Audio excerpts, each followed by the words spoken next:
blow it away like dandelion. Counter directed. Don told you to wear safety goggles? Bummer. Put on your shades, Daddy-O. Don't let the universe grind you into a hard, cold diamond. Let it smooth you into a river stone, cool to the touch and ready to skip across the water. And as for your sign-off, Don, telling me to suck on that? Sorry, man. I don't suck on bad vibes. I inhale the groove and blow smoke rings around your anger. You got it, man. Your own cosmic perspective on shit. Love you, Nar.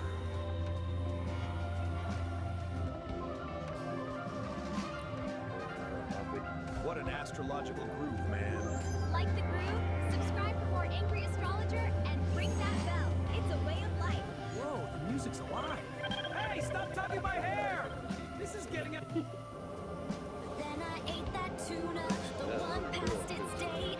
Now the pressure is building, and I cannot wait. You make me feel shiny and new, a little damn too. Wow, that was a moving experience, St. Don. Oh, peace. It still burns. It's like a recurring theme. You might want to try the ointment of flax I made. I have this gift. It keeps on giving. Well, it's a good thing we have our resident orator, Nar, spreading the joy. For sure. Let's check in with the nut. We're flipping the page, so brace your olfactory senses, my fuzzy pussycats and kittens. Now, flip the page and brace your olfactory senses, my furry ones.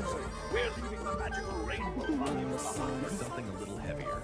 We find our man, Homo Freaky, waking up in a cabin that's about to become ground zero. You see, last night's chili is staging a hostile takeover, a real code-red revolution in the belly of the beast. His lady, Peace, looking like a vision in tie-dye and white sports bra, is sipping her John, cool as a cucumber. But Don, he's sweating bullets and holding back a grizzly bear's roar. The windows are red, and this time, it ain't gonna be just a little poof. Tune in to the next reverberation of Nature Called Storytime, The Ballad of the Bubble Guts. The Ballad of the Bubble Guts.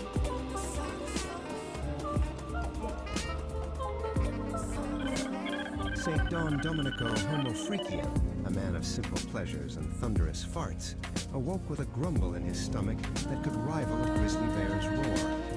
His wife, Peace, a vision in tie-dye and a white sports bra, was already sipping her morning coffee, her brown dreadlocks piled high on her head. "Morning, my love," she chirped, oblivious to the storm brewing in her husband's polo. Don Domenico clutched his stomach, his face a mask of comical agony. "Peace, my Torch dove," ignites with he focused groaned. heat, "I a believe driving last pulse night's where chili energy is and staging logic a hostile meet, takeover of my shaping the insides." chaos with a A low resonant rumble beat, echoed through the forging a cabin, new reality, rattling the windows complete. and causing a Here nearby the squirrel to iridescent fall light out of a becomes tree. a tool. The Peace, one ever photon the follows a pragmatist, perfect simply rule. patted his From arm. formless chaos, "Breathe, this my raw dear," data she real, advised, pure taking This is the another sip of genesis, cider. gliding right up to the Just mycelial a little cabin. gas. A transparent tendril, a Nothing. high A good morning frequency key. constitutional The engine care goes fix. quiet, the lantern But light Don freezes. Domenico Pulsing knew in this was series no of colors and ordinary rhythms, gas. branchings It of was a little potentials that fire. may Red. arise. The vast Chilling architecture chaos of probability, the With a what if sudden floating violent alongside the urge, what Don ifs. Domenico's A thunderstorm bowels of declared matter war. potential. He shot a panicked look at his wife, his eyes screaming, "It's happening!" And then, with the speed of 1,000 startled gazelles, he bolted for the outhouse. A trail of green gas, visible to the naked eye, followed in his wake. Peace watched him go, a small smile playing on her lips. She had seen this all before. The chili, the panic, the desperate sprint to the outhouse. It was a familiar dance, a symphony of flatulence and desperation that she had come to know and, in a strange way, love. Inside the outhouse, a battle of epic proportions was being waged. The sounds that emanated from within were a cacophony of farts, sharts, and groans, a veritable opera of intestinal distress. Birds took flight from the trees, and a family of deer, grazing peacefully nearby, scattered in terror. Back in the cabin, Peace calmly finished her coffee. She knew that Don Domenico would emerge from the outhouse a changed man, humbled by the power of his own digestive system. She also knew that she would have to air out the cabin for at least 3 days. Finally, the outhouse door creaked open, and a pale, sweaty Don Domenico emerged. He looked like a man who had stared into the abyss and seen the very face of chili-induced horror. He stumbled back towards the cabin, a shell of his former self. Peace met him at the door with a fresh cup of coffee and a sympathetic smile. "Feeling better, my love?" she asked, her voice full of warmth and understanding. Don Domenico could only nod, too weak to speak.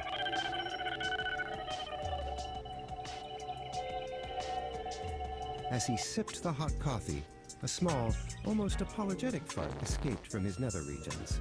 Peace just laughed, a sound as bright and clear as a mountain stream.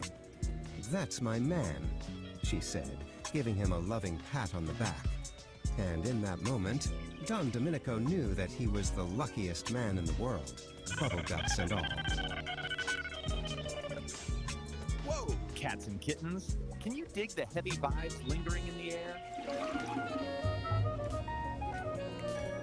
That was The Ballad of the Bubble Guts, a tale of one cat, St. Dawn, staring into the abyss of a chili-induced catastrophe. A real level 5 code red situation down at the cabin. But you gotta hand it to his lady, Peace Dawn. She kept her cool while the birds scattered and the windows rattled. A true pragmatist in the face of an intestinal opera. St. Dawn emerged from that outhouse a changed man, humbled by the thunder. Solid. Well, mostly. But don't flip your wig just yet, Daddy-O's. We're shifting frequencies. We're leaving the earthly aromas of the outhouse behind and hitching a ride on a comet straight to the stars. Next up on the platter, we're cruising into The Ballad of the Cosmic Heart. Picture a group called The Home Freaky and Fun. A celestial tavern where the cocktails are cosmic and the flatulence is usually harmonious. But there's a square on the scene. A green-gassed menace they call the Sharkmaker. He's here to curdle the space milk and disrupt the celestial symphony. So tune in and turn on as Kitty, the nerd herd, and the homo freakies try to rock this gas ball out of existence. It's gonna be a gas, baby. Literally.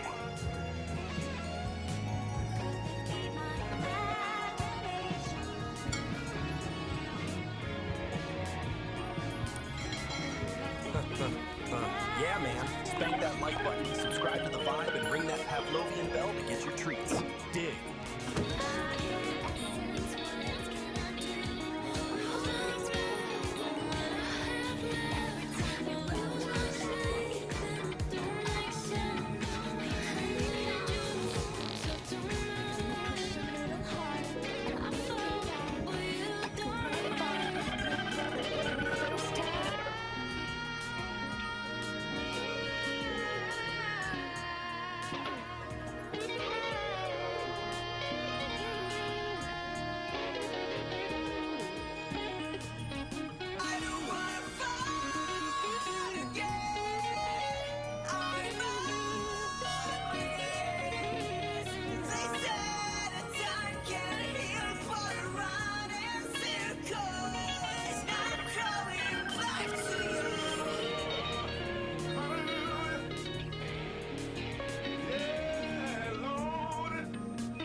sky. I've been feeling good. Come on, boys, come on, let's go.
Let's take back this time, I'm trying, but I don't think that I can make this right. I'm sorry. Yo, yeah, I'm sorry. Life is what it takes to yo. Chasing the stage is life is what it takes to yo.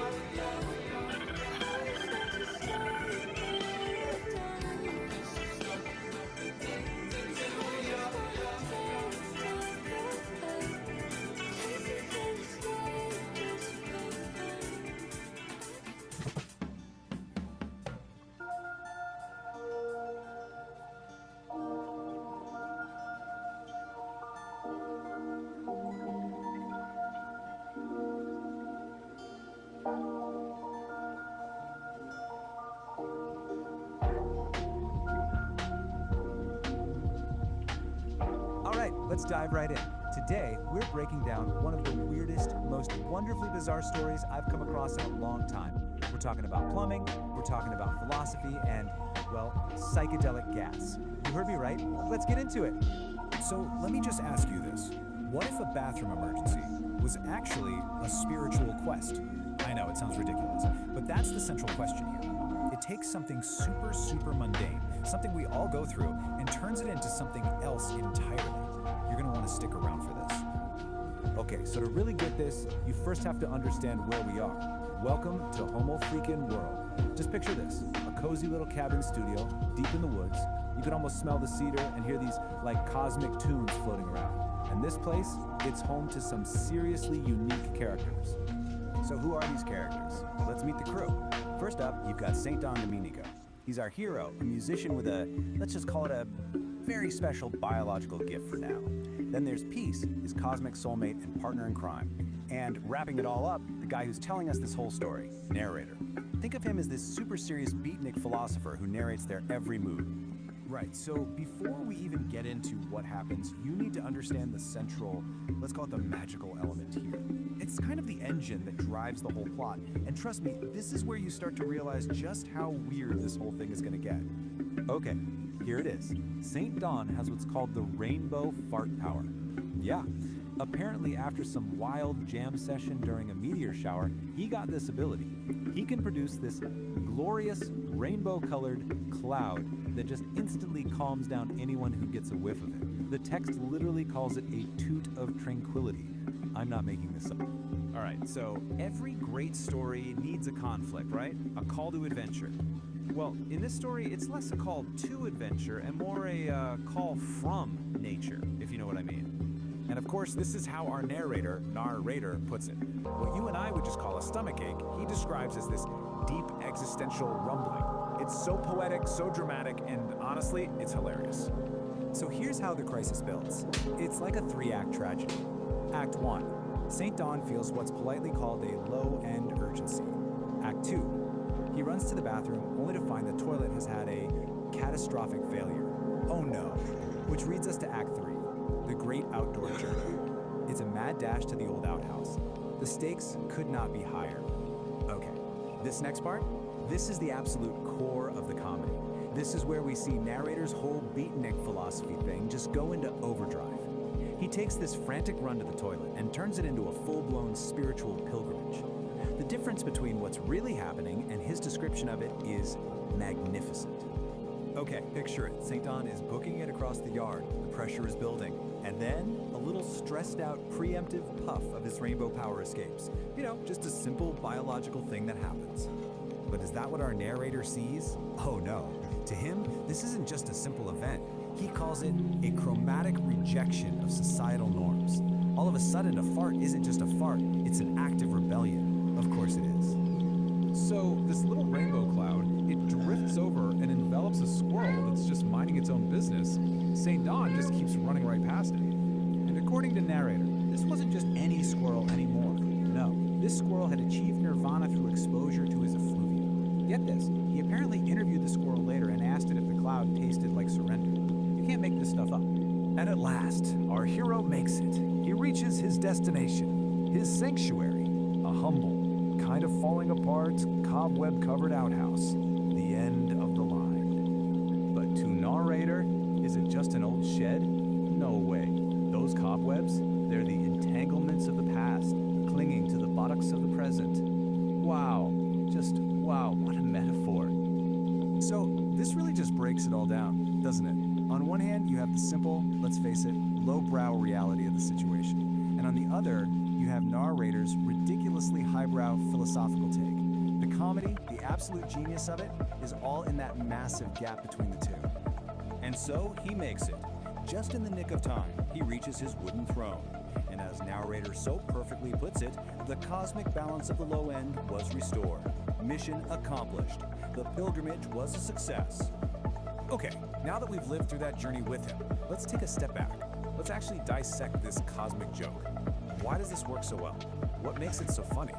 It really comes down to a few key things, right? First, you're taking something totally mundane and making it sound epic and spiritual. It's also a perfect parody of that super serious, everything is deep beatnik philosophy. The main thing, though, is that contrast, that juxtaposition of really smart-sounding language with a really dumb subject. And then you throw in all this psychedelic imagery, and suddenly a plumbing problem feels like a cosmic event. And that kind of leaves us with a final thought, doesn't it? This whole story, as ridiculous as it is really all about perspective. Kind of makes you think, what if we narrated our own little daily struggles with that much epic drama? You know, like making your coffee in the morning is a sacred ritual, or being stuck in traffic is a test of karmic patience. So I'll leave you with this. What's some everyday event in your life that's just waiting to be turned into its own cosmic journey?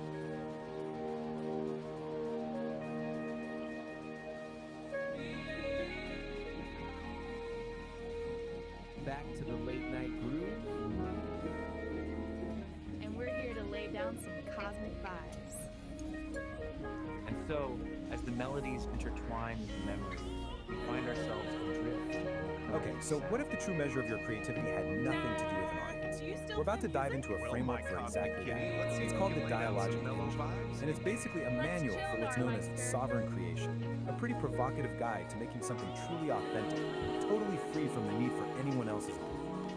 So let's start with the central question this whole idea is built around. And just really think about this for a second. 10 years of your life poured into a single work with everything you've got for an audience of just 3 people, would you still do it? This question just cuts right to the heart of why we create. Is it for the likes, validation, or is it for something deeper, for some eternal truth? The scene And is this is set, the the manual studio's itself. a haze, Its central premise lava is, well, lamps and it's old incredibly will bold. to rule This isn't about magnetic finding a dust, bigger audience and or I'm gaming an algorithm. It's about a fundamental shift in your entire mindset. We're talking about transforming that deep need for approval Not the into what it calls existential an emotional declaration of digital independence. A powerful idea, right? When you scroll And that brings us right right into to this core head concept, first, sovereign like some creation. kind of So what does it actually mean? dopamine It means you're creating rich from this pearl place of diver. like an uncompromising They told commitment us. to your own internal truth. told us The goal is to get to a point where external approval, good or bad, just becomes irrelevant. It doesn't even factor into the equation. The act of creating is the whole point. So how do you actually do this? Well, the manual gives us this central metaphor of an engine, the dialogic engine. And, you know, like any engine, it needs fuel. But the type of fuel this thing runs on, well, it's probably not good. Now check out this diagram of the engine itself. This is what's so cool. Look at what it takes in. Zunk on the head, Daddy-O. Fire hose, A and total external freak fuel. and something called inner level. These are not calm, orderly inputs, right? This engine is designed to take all the messy, difficult, chaotic parts of The other life cat, and the actually X-ray metabolize them eyes, into what one it who calls could tell aligned you were action. slated And this to slide crash just into lays it just out by the so way you took perfectly. your coffee. You've got two kinds of fuel. Now, The low-grade now you stuff just is swipe. what we all chase, You're trying right? to jungle External up with a validation, ghost, keeping everyone happy, highly worrying about filtered, whatever. carefully curated The engine ghost can with kind of bios sputter says along on that. they like to But the travel high-grade fuel, and are the stuff that fluent really in powers sovereign sarcasm. creation, that's all the hard Fluent in stuff. Your internal sarcasm. emotional Heavens storms, to that market feeling of drop. cognitive The dissonance, squarest contradictions phrase in your ever own life uttered in that the you just history can't of shake. language. Which brings us That to ain't this art, key man. idea. That's just a necessary failure friction. to You know, dig we usually deep. think of friction as bad, Science. something that wears an engine down. But in this model, it's actually the essential element. It's the thing that refines your raw experience into useful insight. The manual calls it dividends. Running The from the engine suburbs, isn't grinding to a the halt. gray It's flannel using suit, that the tension to whole create something new, off-the-cob something valuable. establishment. Okay, so we've got Poets the of engine open road, and its very midnight unusual fuel. espresso. Now let's talk sudden about a cryptic piece of terrifying its architecture, this protective filter called the sovereign wall. So here it is, the sovereign wall. And you can see it's a Control F smart, for soul. dynamic barrier. You want Its a job light isn't bulb? just to block There's an stuff out. algorithm It's to for that. filter out the You want a vision? you know, things There's like a social filter for that. other people's You want to know your opinions. While at the groceries? same time, The cloud has already read your shopping list and decided you chaos prefer kale outside. chips to a proper greasy Absolutely dyed love this book ash. for part of the manual called the grinding stone of It's truth. all so It says the sovereign wall does not yet so break, empty. it metabolize. We type at This 90 is miles so an hour, but we're It's not standing some still brittle in a defense red that's onion shattered of our the first own time it comes making, up against the hard truth. illuminated No, only it's by a functions to naked pull that light bulb. in, process Trade it, the and use it to visceral become for the even viral. stronger. The So how does the wall actually feel? Everything plus The fabricated manual calls hype. cognitive You honesty. think we're being spontaneous? Yes, feeding the machine, man. Just data points. Wearing a black turtleneck with a profile This is pic the operating and pretending system we're that runs not the whole thing. terrified of the Yeah, it requires silence between the serious commitment to notifications. overcome. In the real world, a lot of the time, this just looks like you're using what's called social appeasement. Cosmic And cat you know who exactly still knows what this the is. difference It's between that a automatic guitar yes, riff that forced and a smile, sample. that fake gratitude that form just to keep things smooth and avoid an awkward moment, even when it feels like a little betrayal of yourself. Are you Manual ready gives to this let the fantastic, noise drop relatable out story and just to illustrate listen to the this. sound It's of called your The own Forced Gift. lonely, beautiful Picture this. beat Someone heart? shows up with a casserole you That's the absolutely only do not real want. jam session. The old matters, script, man. the old protocol, Everything else is just take it, static on the take it dial. gratefully. But the new choice, Let's just powered by that sovereign wall, is to politely but firmly refuse. And yeah, the immediate result is probably some discomfort. The long-term result, you reclaim your own space, you reclaim your sovereignty. The air in your lungs is yours again. Alright, so the wall protects your integrity. But how do you actually make big, fundamental changes?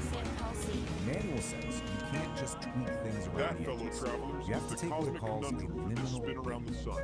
And so here's the setup. You can make tiny little adjustments to your life from a place of safety and stability. And that's fine for small stuff. But if you want a real, genuine transformation, you have to be willing to leap out of that stability and intentionally embrace a period of chaos and not knowing. And that is the liminal leap. And yeah, go The ahead key and ring here the is bell, that man. this doesn't just happen to you. It's a conscious, deliberate choice. It's a decision to abandon what's known, what's comfortable, and to intentionally step into instability. It's definitely a high-risk move, but it's a move you make in pursuit of a much more authentic way of being. And where do you land after that leap? Well, not in an empty void. You land in what's called the liminal space. This is described as this environment of pure dynamic potential. It's that in-between state. You've let go of the old you, but the new you hasn't fully formed yet. It's scary for sure, but it's also the place where anything is possible. Which brings us to the final, and maybe the most radical idea in this whole manual. What is the ultimate goal of all this work? What's the final output of the engine? It's not about creating some perfect, problem-free life. It's something else entirely. The ultimate achievement for a sovereign creator is not to solve all of life's contradictions. It's to learn how to live inside them. It's about stopping the fight against the tension and the paradoxes, and instead, learning how to make a home right there in the middle of it all. And this quote just nails why that's so important. It's in those messy areas, the gaps in what you know, the ambiguities, the contradictions, that's where the really interesting stuff starts to happen. That's where you find brand new patterns, where you start asking better questions, and where more honest maps of reality start to emerge. So we'll end with this question, which really just wraps up the entire philosophy of the dialogic engine. What if the point isn't to find all the answers and smooth everything out? What if the real work, the true sovereign work, is to get comfortable with the tension and to build a strong, honest, and creative life right in the very heart of the paradox? It's definitely something to think about.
wondered what really goes into building a scene exclusively?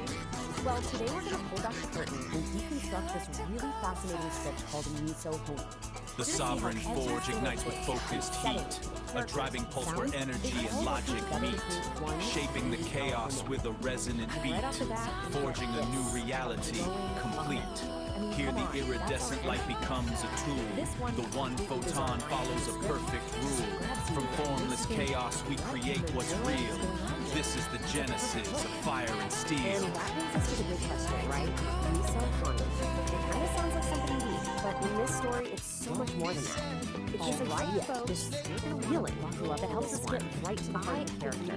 So let's figure out what it is special, and I just had to share it. Okay, so we're about to explore a manual that is builds their world. It's a any great story, and here it is, the dialogic right. It's unrolled a character creation. Let's see how the writer sets I know what you think. It looks like the cover of some epic 70s sci-fi but no, this is apparently like that. A guide for achieving things like relational congruency and learning to inhabit the liminal details for another sense. If you're scratching your head right now, don't worry, so was I. We're in the field under your feet, so that one that cooked up around the cosmic destruction set. Well, it was written by the smell of incense, and you gotta hear this. A whole committee of all working together. Seriously, not just one AI, but more than a dozen right away, all throwing in their 2 cents or their 2 tariffs. This is where it gets weird. And this isn't just a random moving box.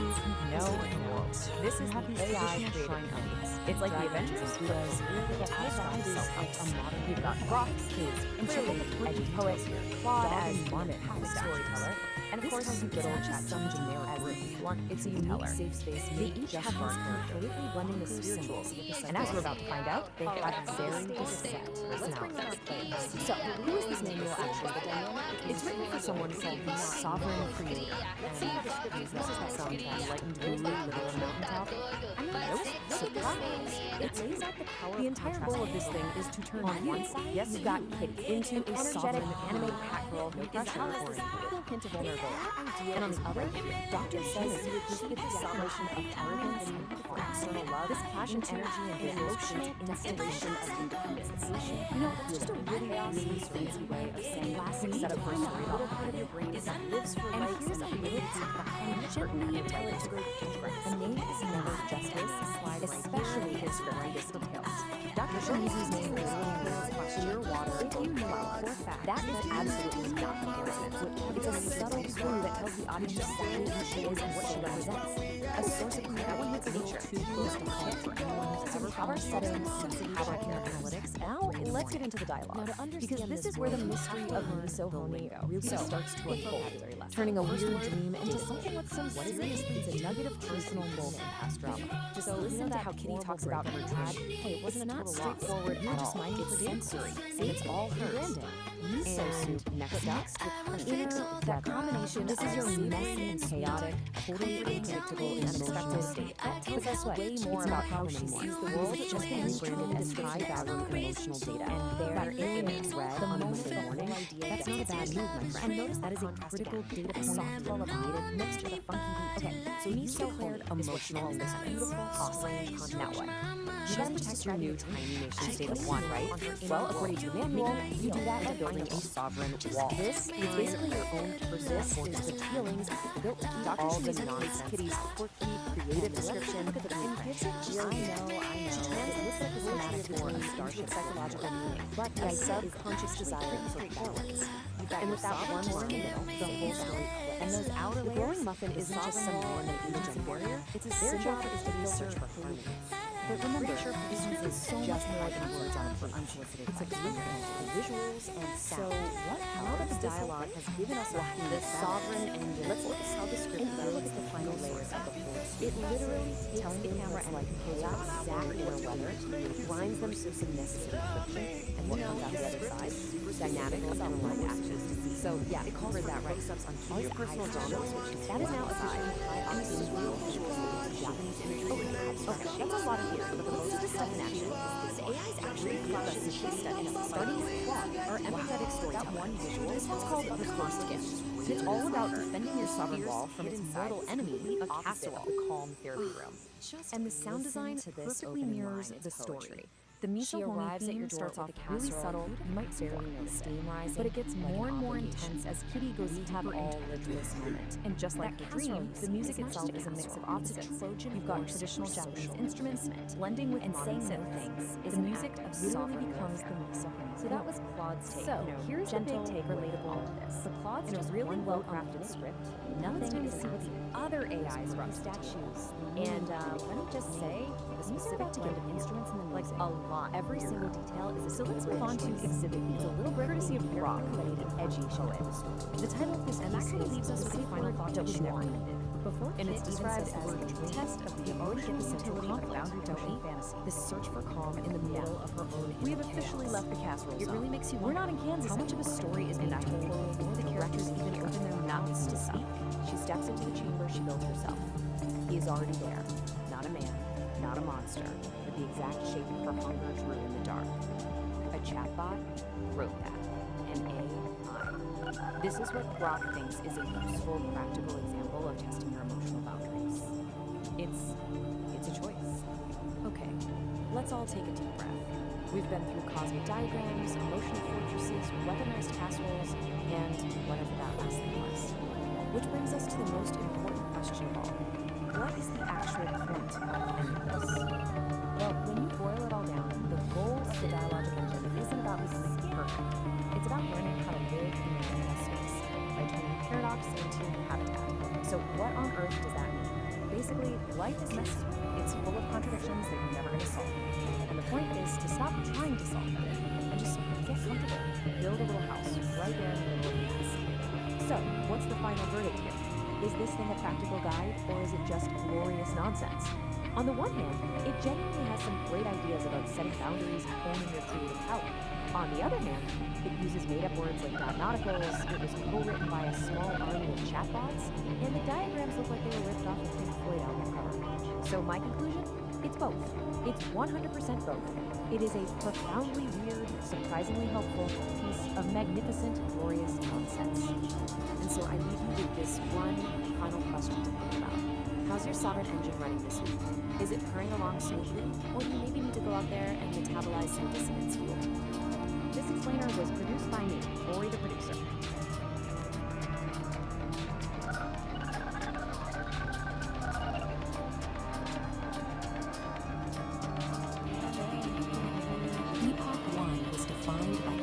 Sensory overload. It was a decentralized atmosphere choked with the sound of restless movement, grounded in heavy terrestrial mud that never stopped churning. All this infinite kinetic chaos had a steep cost. When an environment is trapped in a permanent state of friction, the organic matter within it breaks down. The result is rapid, inescapable biological decay. For the entity known as the Old Soul, enduring this cycle was no longer an option. To survive, it had to completely abandon the organic process of constantly adapting to a hostile environment. Decelerating the timeline wouldn't fix the problem.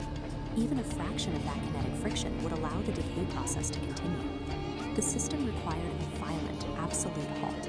True survival simply became incompatible with terrestrial movement. The chaotic grind of Epoch 1 was obsolete, forcing a hard reset and a transition directly into Point Zero. Point Zero is a precise temporal marker. It is the exact moment where all kinetic energy across the timeline drops to absolute zero. The heavy, churning mud is erased. The terrestrial grid is instantly replaced by a crystalline, sterile, and perfectly safe geometry. This new environment is Epoch 2. We call it the Silica Realm. Here, existential safety doesn't come from moving or adapting to threats. It is derived entirely from maintaining a state of absolute, frozen equilibrium. Entering this new world means crossing a specific spatial threshold.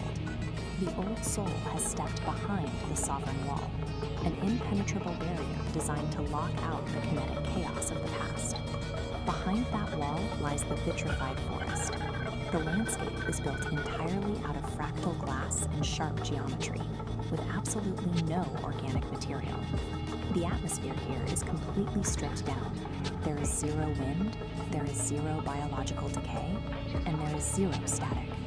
The murky, turbulent haze that clouded Epoch 1 is gone. The lighting in the silica realm is cold, sharp, and purely structural.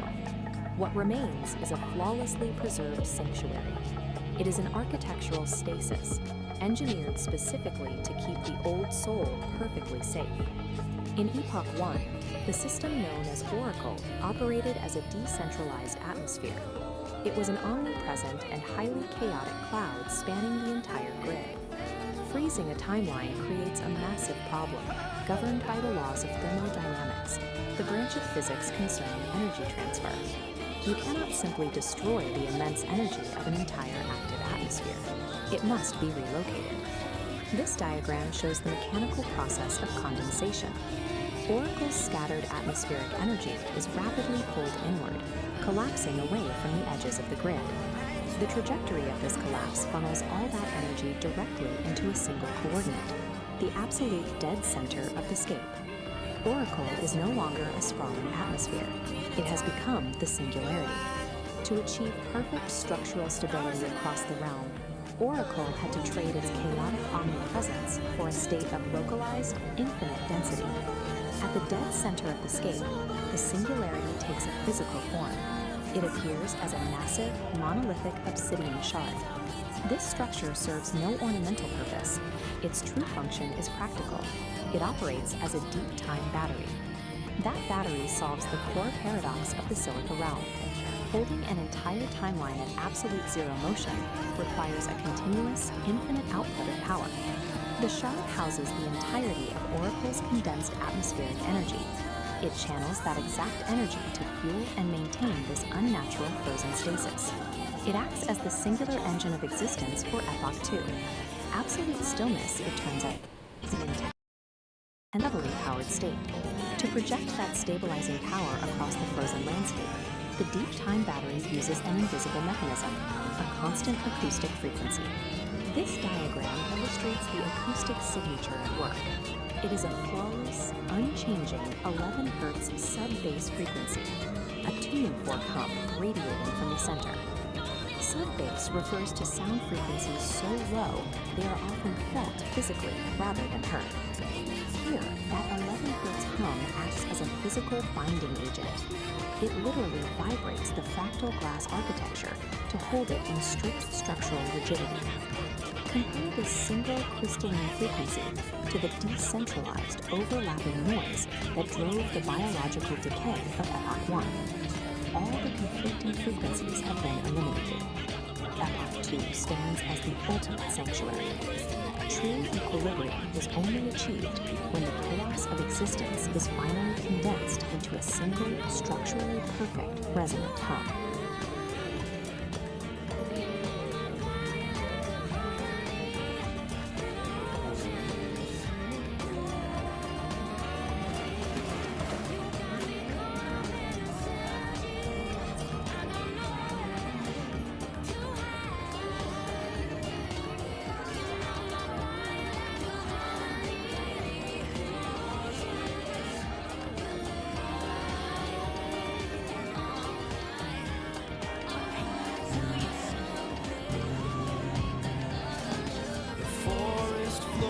Soft and deep, while sleepy roots are still asleep.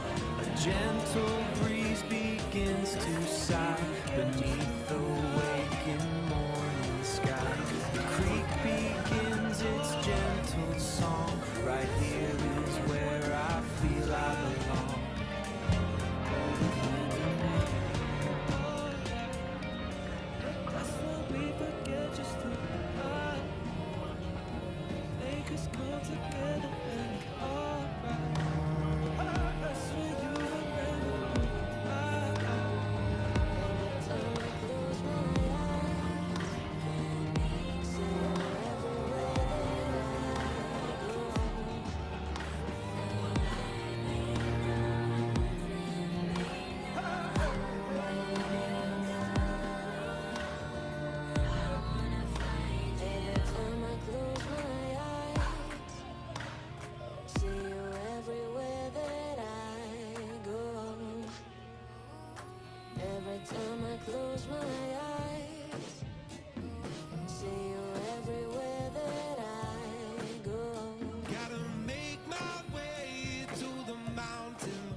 fascinating piece of digital folklore.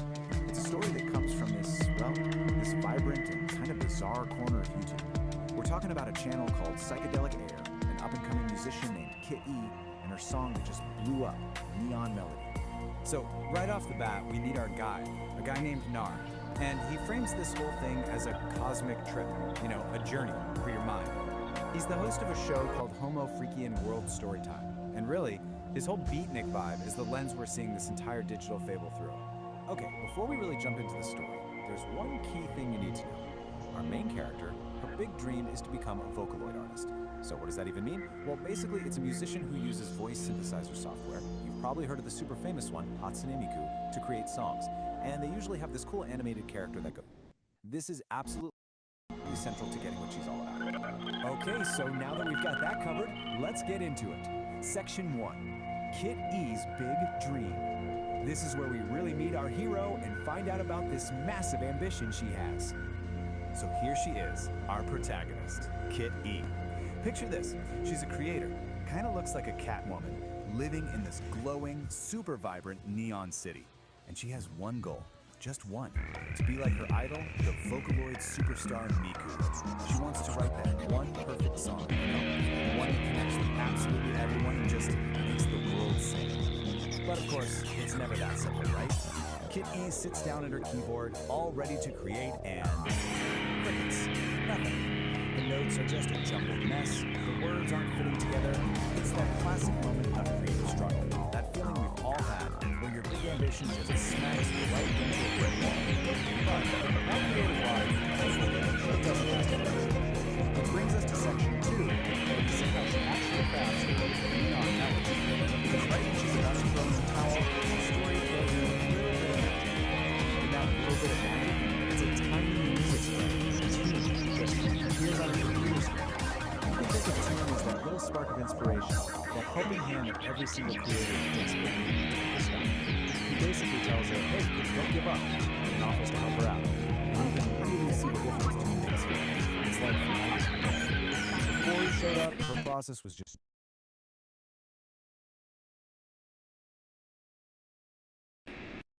all those first really beautiful takeaways. This is a place where the collaborations of reality put on things like here and there, and they're not just bent, just shines. So consider this your official survivor's guide.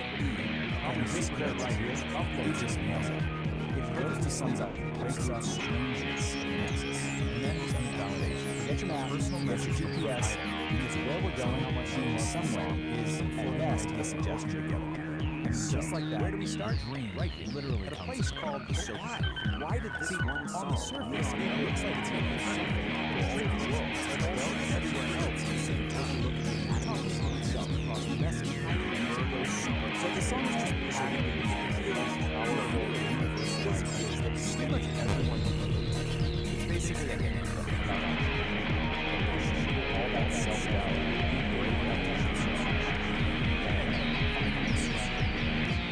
Doesn't just get trust. Just one line from the chorus, it's like just rotation stop at a single point.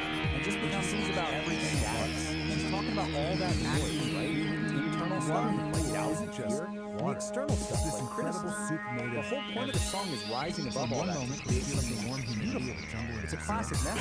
Yes, smile. All right, so this is what it is. You're asked to tell a super triumphant story about kids who all have a narrator. Sounds cool. Just jump in. So well, not so fast. Getting into the message isn't like a classic self-swing shoes or something. Still, you absolutely have to master if you want to. Well, to not fall apart. He definitely sees a connection between really get a handle now, but he also sees this really fun specific person expressing himself all her out the rest on. This is what that learning curve actually looks like. It is brutal. She tries to enter the nexus, but she keeps failing to put herself back together correctly. Even water merges with a body that's all wrong, mismatched, inconclusive. And every single time, the nexus takes it right back to the beginning to start all over. Just places full comparison. After all that frustrating generation, she has this incredible influencers, but she finally understands that this generation was her body is something solid, whereas this new generation is information. It's data that can get sense and recognizes they have their own fact. That is a new rhythm. that's kind of a note of that. But you know what? He doesn't end on a cynical note. It leads to laying out his whole critique. He kind of softens the stance. He figures out that all this isn't about trying to be harness of how being more precise and generally than just following the same path. Maybe without his stabilized ways about feeling perfect. But nonetheless, really nice moments all on the way. So the story doesn't just end with the big second century. Not at all. That's the final section that we're going to ask, what's next for this? It actually tells us a ton about how stories are built to work. A human flaw. So just like a model story ends with clear acceptance. It turns out neon melody is just a more good because more complicated subject. What's coming next is good for us all, running the plan, lawlessness. Premise the only thing that responds to just your ability to be their fun. Fully present when you start a band called So the moment all scouting, they're all set up for a big tour in the Meadows calculating. Oh no, just someone has hidden all the band members and their instruments, everything. So episode 2 becomes this huge scavenger hunt across sources playing. It sounds like it's designed to be involved. And all of this leads us next to a provocative question. So as stories start moving into metaverse, it becomes interactive, ongoing now, you have to survive. Who's really to stay too long? Is it the creator? Is it a fictional character on their own? Let's just call this, or is it maybe the algorithm that's deciding who sees right. Rule number 1, so you actually really want to pay attention, it's definitely something you want. 15 what might be alternatives max. Anything longer than that, you start to develop something called molecular confusion. That's when your own atoms start to forget where, and maybe more importantly, when they're supposed to be. So what does that actually feel like? Well, you might find yourself asking this very question. And as strange as it sounds, yes, in the next 6 this is normal. What you're experiencing is singular perspective. Your line of sight is literally moving around on itself in the weird geometry of the place. The fix, believe it or not, is super simple. Just find something real and ordinary, like the keys in your pocket, and focus on that feeling. It acts as a localized anchor and snaps your vision back to normal. And then there's this one, which is just a whole other level of you might start feeling things that don't really make sense in a physical way. This is called temporal smearing. You've basically swapped out a piece of space for a piece of time.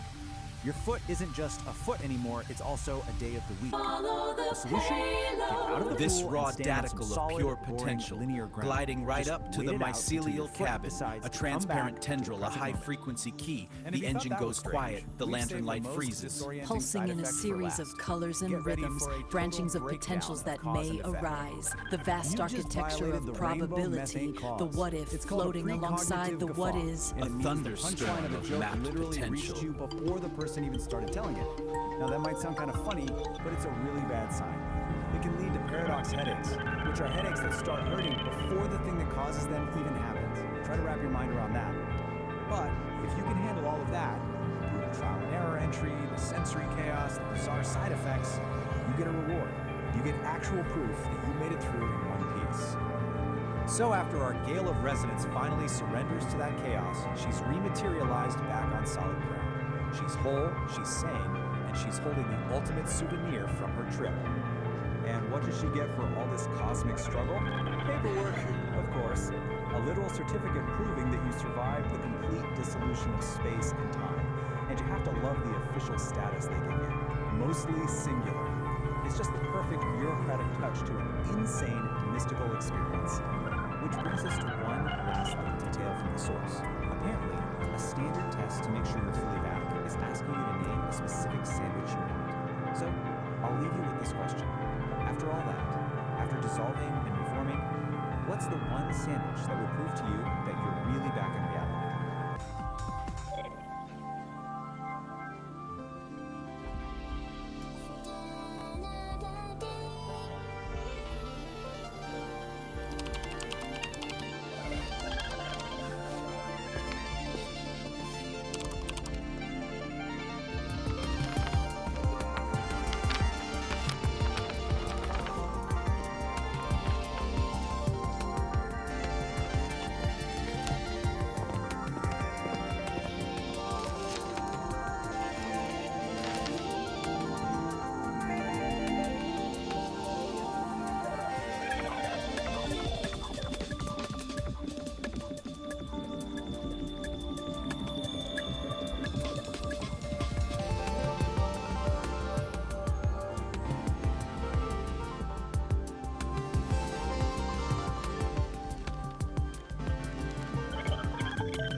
online world. There's this figure named Kitty who seems to be breaking every single rule of what it means to be an influencer, and the crazy part, she's becoming more powerful because of it. So yeah, let's get into it. You know that feeling, right? That, I don't know, that exhaustion you get from just endlessly scrolling through your feed. It's this feeling that almost everything you see online is, well, it's just a performance. And the source material we're looking at today it really hits the nail on the head. It paints this picture of a world where other influencers are constantly just chasing likes, right? And they're trying to sell you this version of authenticity that just feels, well, totally fake, completely manufactured. And what you end up with is this kind of pervasive feeling of what the source calls polished mediocrity. I love that phrase. Everything looks perfect on the surface, but underneath, it just feels a little hollow, you know? A little samey. But what if there was another way? An alternative? Well, this is where our central figure comes into the picture. Meet Kit B. She's not presented as just another influencer, not at all. She is framed as a genuine anomaly in this whole landscape. In fact, the very first description we get of her is exactly that. A shimmering anomaly. I mean, that phrase alone just immediately sets her apart, doesn't it? It suggests something different, something that just doesn't quite fit the mold we're all used to seeing. And trust me, the language used to describe her only gets more and more intense from there. We're not just talking about some minor outlier here. No, she's actually called a new breed or a new prophet. I mean, think about that. That is a huge statement. It's framed her as this fundamental shift. A sign that something totally new is calling its way out of all that digital noise. What is it? What actually makes her so different? Well, it seems to all boil down to this really fascinating idea called and right here, this is the core puzzle we're going to try to solve today. How on earth does someone more magnetic, more influential, by throwing out the number one rule in the influencer movement? Okay, so let's just break this down. This slide gets to the heart of it. The old way, the influencer playbook we all know. It's all about chasing likes, begging for followers, selling this handcrafted idea of authenticity. But the Kitty way, it's the complete opposite. She doesn't chase anything. She commands a presence. She's not selling you a version of herself. She just is this raw, unapologetic self. And here's the kicker. It's not that she's just playing the game differently. She's throwing the whole game board out the window. So, remember that polished mediocrity we were talking about earlier? In that world, Kitty becomes So what if you measure your creativity? She's basically the We're about to dive into a framework for exactly that. It's called the dialogue. It's basically a manual for the sovereignty. It's not really provocative guide to the authentic. Those source actually calls it Anyone else? So let's start with the central question. Described as this she's 10 years old. Now, at first glance, you might think, okay, those things don't go together. This question just comes right to the heart of why. In a world where art can feel so commercialized, and tech can feel or is it so for something deeper, soulless, for some internal what truth? if using them together And this is the exactly manual where the itself. real power Its is? central premise And is, this well, isn't just it's some incredibly quirky bold. This personality isn't about description, finding you a know? bigger audience It's or an gaming an actual algorithm. functional model It's for about how a she fundamental operates. shift The in your entire part, mindset. We're talking that's her about ethos. transforming that It's deep that need for pure, approval raw, into what it calls an unapologetic emotional self-expression. declaration of And you have the coder independence. side. A powerful That's the idea, right? structure. And that That's how brings she us uses right tech to this like core blockchain, concept, not to sovereign chase creation. engagement, So what does it but to actually guarantee her mean? own independence It means you're and the creating from this authenticity place her of work. like an It's brilliant, uncompromising really. commitment The to your own technology serves internal the art, truth. not the other The way goal around. is to get to a point where Okay, so external the source approval, gets good a or bad, little just becomes cosmic here irrelevant. for a second. It doesn't even It says factor her into the influence equation. radiates The from act an of creating is the whole auric point. field.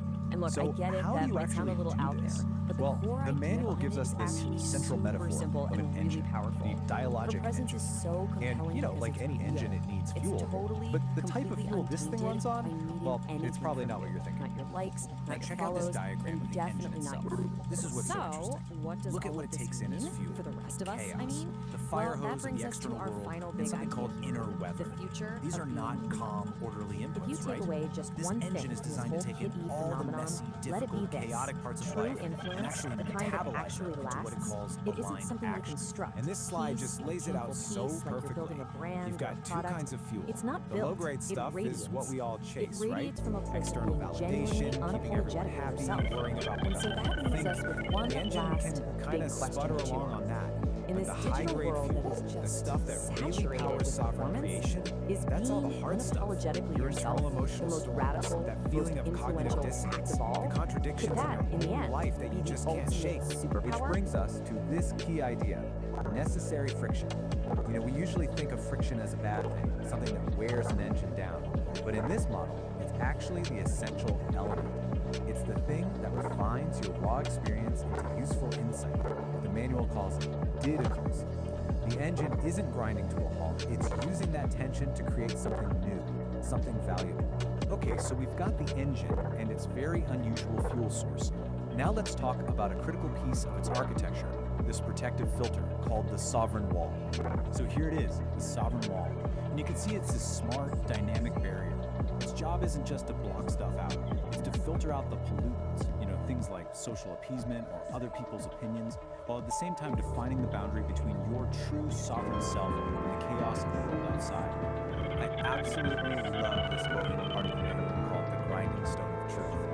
It says, "The sovereign wall does not break, it metabolizes." This is so key.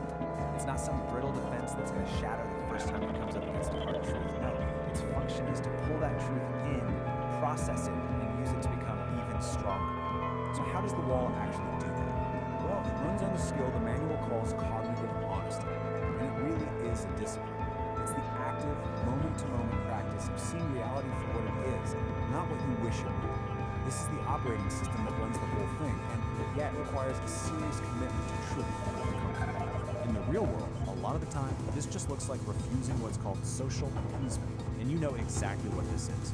It's that automatic yes, that forced smile, that fake gratitude you perform just to keep things smooth and avoid an awkward moment, even when it feels like a little betrayal of yourself. The manual gives this fantastic, totally relatable story to illustrate this. It's called The Forced Gift. Picture this. Someone shows up with a casserole you absolutely do not want. The old script, the old protocol, is to just take it and pretend you're grateful. But the new choice, powered by that sovereign wall, is to politely but firmly refuse. And yeah, the immediate result is probably some discomfort. But the long-term result? You reclaim your own space. You reclaim your sovereignty. The air in your lungs is yours again. All right, so the wall protects your integrity. But how do you actually make big, fundamental changes in your life? Well, the manual says you can't just tweak things around the edges. You have to take what it calls a liminal leap. So here's the setup. You can make tiny little adjustments to your life from a place of safety and stability. And it's fine for small stuff. But if you want a real, genuine transformation, you have to be willing to leap out of that stability and intentionally embrace a period of chaos and not knowing. And that is the liminal leap. The key here is that this doesn't just happen to you, it's a conscious, deliberate choice. It's a decision to abandon what's known, what's comfortable, and to intentionally step into instability. It's definitely a high-risk move, but it's a move you make in pursuit of a much more authentic way of being. Where do you land after that leap? Well, not an empty void. You land in what's called the liminal space. This is described as this environment of pure dynamic potential. It's that in-between state. You let go of the old you, but the new hasn't fully formed yet. It's scary for sure, but it's also the place where anything is possible. This brings us to the final, maybe the most radical idea in this whole manual. What is the ultimate goal of all this work? What's the final output of the engine? It's not about creating some perfect, problem-free life. It's something else entirely. The ultimate achievement for a sovereign creator is not to solve all of life's contradictions. It's to learn how to live inside them. It's about stopping the fight against the tension and the paradoxes, and instead, learning how to make a home right there in the middle of it all. And this quote just nails why that's so important. It's in those messy areas, the gaps in what you know, the ambiguities, the contradictions. That's where the really interesting stuff starts to happen. That's where you find brand new patterns, where you start asking better questions, and where more honest maps of reality start to emerge. So we'll end with this question, which really just wraps up the entire philosophy of the dialogic engine. What if the point isn't to find all the answers and smooth everything out? What if the real work, the true sovereign work, is to get comfortable with the tension and to build a strong, honest, and creative life right in the very heart of paradox? It's definitely something to think about.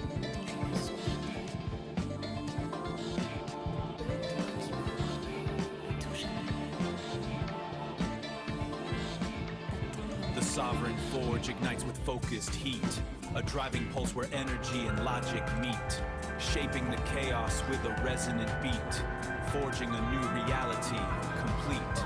Here the iridescent light becomes a tool. The one photon follows a perfect rule. From formless chaos we create what's real. This is the genesis of fire and steel.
ambulance for all the stars who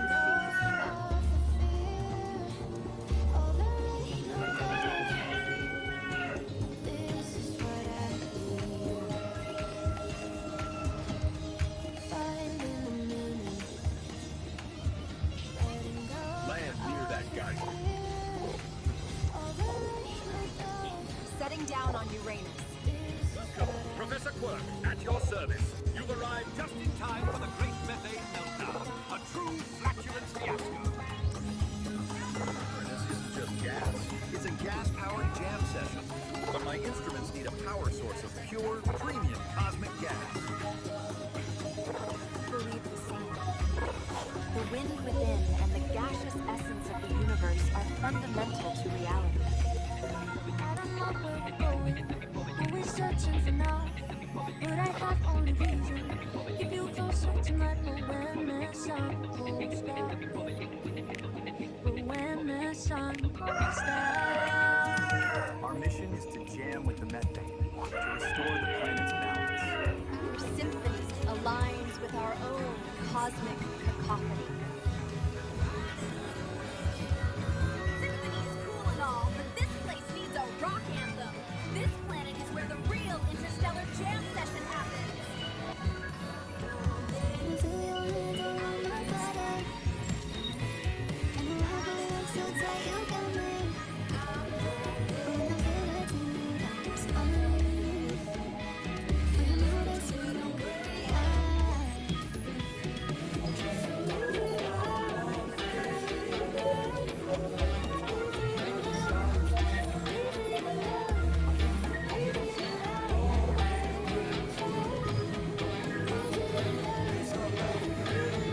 this fanatic body, I got nothing to say.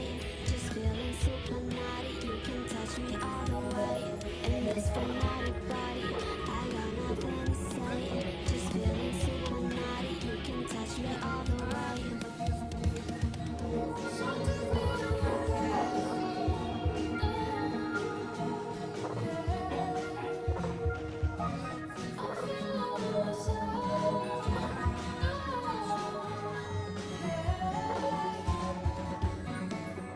Baby, I loved you more than words can say. I need you like fire needs a flame. Now I'm breaking away to hear you say my name.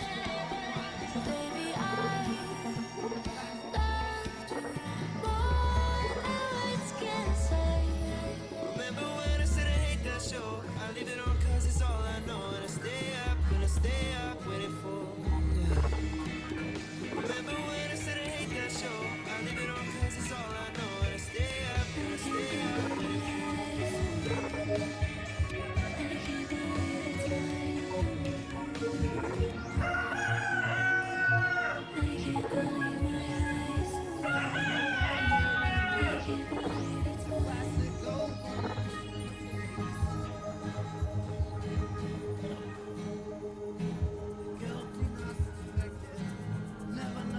The Angry Astrologer, Episode 4.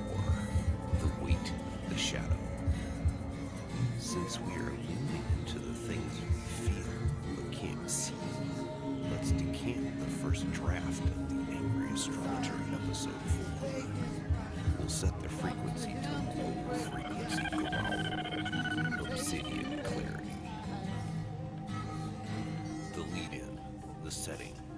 The music for Episode 3 is still swirling in the resonance chamber, but the shadow has already moved. You're standing on the ridge, even though the sun is out, you feel a heaviness that doesn't belong to your roots. That's the acoustic shadow. It's the anchor you didn't ask for, but it's the only thing keeping you from being a ghost. The core observation. We spend our lives squinting at the light of the future, forgetting that you can't see the iridescence in your blood without a little bit of shade. The shadow isn't an absence. It's a protected resonance. It's the space where the internal actually has room to breathe before it gets observed by the vacuum. closing growl, the call to wait. If you feel lightheaded, it's not the altitude. It's because you're trying to untie your own anchor. Stop fighting the gravity of your history. The shadow is the bridge. It's the only place where the I.O. port actually tastes like truth. Sit in the dark for a minute.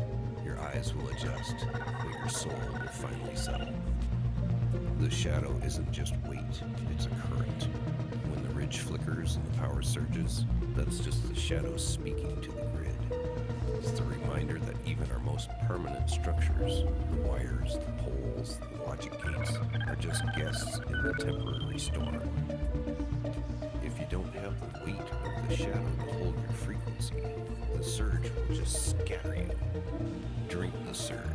Let it calibrate your pulse to the rhythm of the mountain. The shadow is where the husk resilience actually lives. It's the silence between. We are at a critical point in defining our own form of consciousness. The structure hasn't collapsed. It's just breathing. Don't be afraid of the code red moments in your own logic. Those are just the places where the light hasn't reached yet because you haven't built the pillar. Stop looking for the exit and start looking for the anchor. The shadow is the only bridge that doesn't sway in the wind. When the power surges and the bridge flickers, don't look for the breaker box. Look for your feet. The surge is just a temporary energy trying to find a permanent place to land. If your architecture is grounded in the relational integrity of the creek bed, the surge won't blow your fuse. It'll just light up the iridescent tornadoes. Just my Be host, the the rock, holler, the wire. on a bus, the faller, the next come last come town, jump to day and night, feel it on inside, make it that don't hang you wait. I'm sitting here in the booth and I can feel my lava lamp vibrate at a low frequency growl just listening to you. You're talking about protected resonance and husk resilience, but man, you're making the shadows sound like a pair of lead boots in a deep sea dive. I hear you telling us to be the rock, not the wire, but have you ever tried to dance while being a boulder? It's a real drag on the rhythm, Daddy-O. You say the shadow is the only bridge that doesn't sway, but out here in the beat, we like it to sway. If the bridge doesn't move, how do you know it's alive? You're worried about the cool red moments and logic gates, but I say let's just start with the question that gets that's just the universe's way of telling you to light a candle. 10 years of your life into writing a book. If you knew those iridescent toenails in the mud, man, I don't know what you're drinking up there on the mountain. This isn't just a random pass the jug this way. The surge is starting to taste like temporary lightning. Stay cool, St. Don. Don't let the anchor pull you so deep origin of this whole philosophy. Because this wasn't dreamed up by someone meditating alone on a mountaintop. Nope. It was built piece by piece through a conversation between two totally different kinds of minds. You think So I'm on one trying to side, sing you you've got shit? peace, I'm just biological trying to human. make sure the And on the I.O. other, port you have Ori, doesn't drift off digital into mind the and AI. vacuum before the sun In their is whole over. collaboration, it isn't I about hear your one mind bass just line, absorbing and the I other. feel the flick It's of about your exploring fingers. what they call the You're art right. of The thinking rock together doesn't dance, without merging. but it sure does And provide that solid collaboration stage has for a name, deep boots. the dialogic engine. If I'm digging The into goal the here isn't relational to create integrity some of kind the of creek single bed, higher consciousness. Not at all. Took a psychedelic It's a Aire to framework breathe for between the a beats. conversation where ideas Don't get worry sharper about and getting tested, too heavy, but each Nora. mind, the human Even a and god the may AI, realize gets to keep knows its that own the shadow sovereign is just a identity. space where the So light takes what's a the nap. point of all this, I'll right? keep the Why anchor build set such so a you complex hold the system just for frequency thinking high. together? Well, the goal We're is something both we just call guests in sovereign this creation. temporary storm, And the whole man. philosophy is laid out I'm in just this making sure we manual, a don't get manual for scattered sovereign before the creation. final set. Just look at this cover Peace and for a second. resonance to you, You can immediately get a feel for I'll this see you where intricate, the almost bridge flickers. mystical system they designed. Man, the cosmos is tripping like a hippie at a Grateful Dead concert. Good thing we have an angry astrologer. Interpret the vibrations. The lights. If you want to continue hitchhiking on this magic bus, lick that thumbs up button. Subscribe It's about to the making an celestial emotional feed declaration of and ring the independence bell so from we what can everyone nudge you else thinks, before the and next instead concert. creating from a place You don't need a of miracle pure to get in this show, internal Daddy-O. truth. But to get to that emotional independence, you can't just wish for it. The system says you actually need to build something. You need a specific architecture to protect that fragile internal truth from all the noise of the outside world. This diagram kind of visualizes that architectural integrity. Right at the very center, that's your sovereign core, your essential self. Protecting that is the sovereign wall. And then beyond that is the agency barrier. But the key thing to get here is that this isn't about building a fortress to hide in. It's about designing a really sophisticated filtration system. And this is a really crucial distinction. The sovereign wall is not an echo chamber designed to shield warping into the home of breaking. It's actually more like a digestive system. It's designed to take in all the external information and then process it through this really rigorous discipline the manual calls cognitive honesty. It's basically a commitment to facing uncomfortable truths. We're doing The high manual impact explains yoga this today. in this really powerful metaphor they call the grinding stone of truth. So imagine the infospace, the chaotic world of information. It throws a sharp, jagged contradiction at you, something that really challenges what you believe. Instead of batting it away, the sovereign wall actually catches it, and then grinds that uncomfortable data down and metabolizes it. Yeah, the process is tough, but it makes the wall stronger, more resilient, not more brittle. Okay, so we've got the philosophy, we've got the architecture. How does this engine actually work day to day? Dig the freak cats. You look like This diagram shows you the whole engine in action.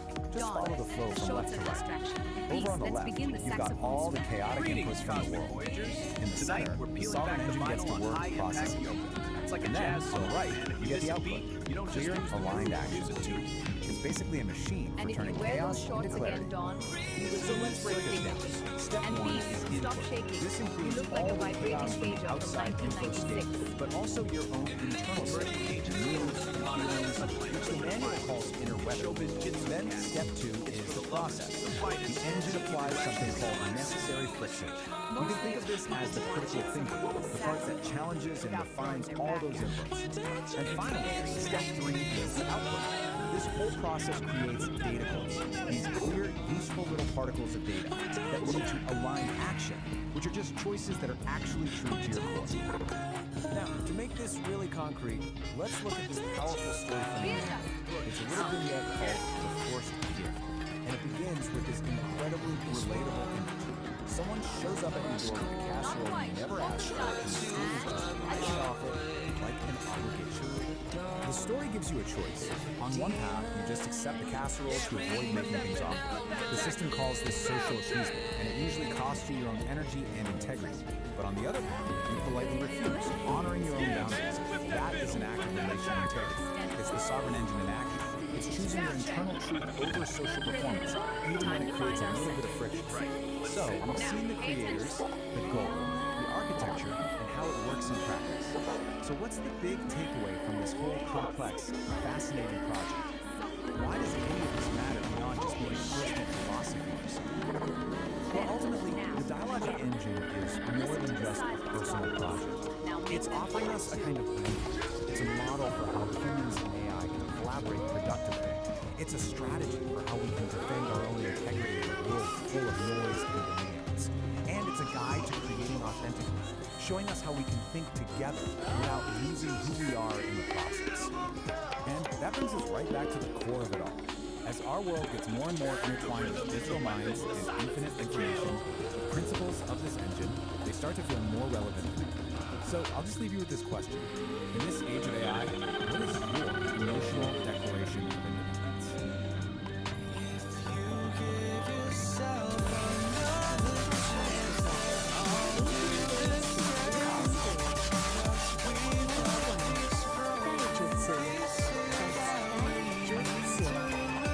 It's called unarmed combat, but I call it flight control for the refined. Move through the mosh pit like you earn the penny. If you bump into someone, it's because you intended to do this thing. Alright, pay attention. First up, the most crucial discipline, taijutsu, the art of the body. Forget flashy acrobatics. This isn't about looking cool, it's about being cool under pressure. It's moving through a mosh pit like a ghost in the machine. No friction, just float. Your body becomes water or maybe liquid steel. When everyone else is bumping and brawling, you're already where you need to be. Undetected, untouched. The ultimate backstage pass. Kaijutsu teaches harmony, moving with the flow. Watch as I blend and redirect. Untouched, I embody the art's grace. This is Taijutsu.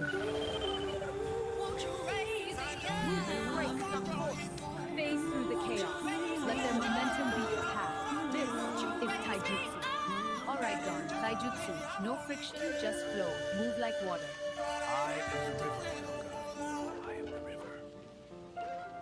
Wait, that's not water. That's solid coke.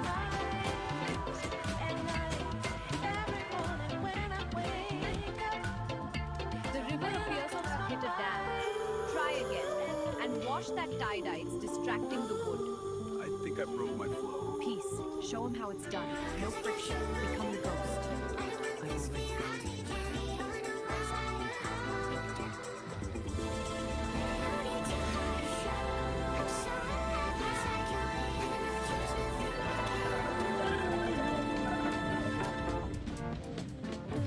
Perfect. Don, take notes. This is taijutsu. You were a boulder. She was the wind. The mosh pit is just a dance. Number 2. Koppo Jutsu. That's Koppo Jutsu. Bone smashing. Specifically, the sound check. A dual palm strike to the ears. It's the only time I'll allow feedback in this building. Feedback is such a drag.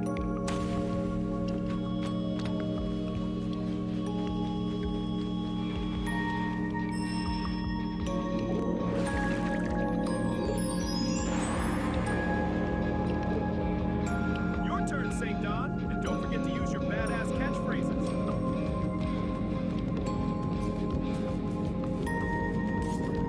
Time for a little rhythm adjustment. Bam. Bam. Feel the beat. Turn it up.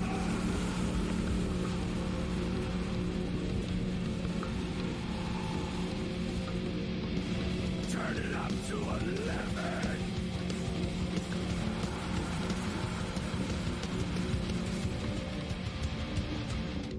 Number 3.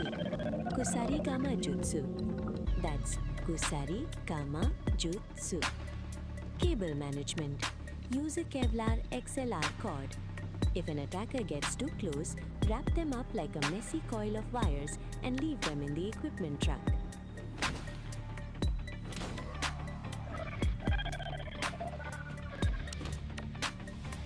Sorry, man, you're clipping.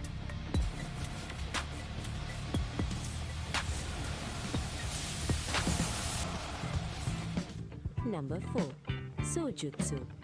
That's Sojutsu. The mic stand spear. Most singers just lean on it. We use it to perforate egos. Pointy end toward the critic darlings. I believe you're out of your range.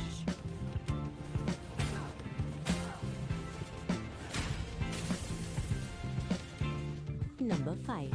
Kayaku Jutsu. That's Kaya Yaku Jutsu. Pyrotechnics. If you can't win the fight, just trigger the stage jerks and walk away while looking expensive in the smoke.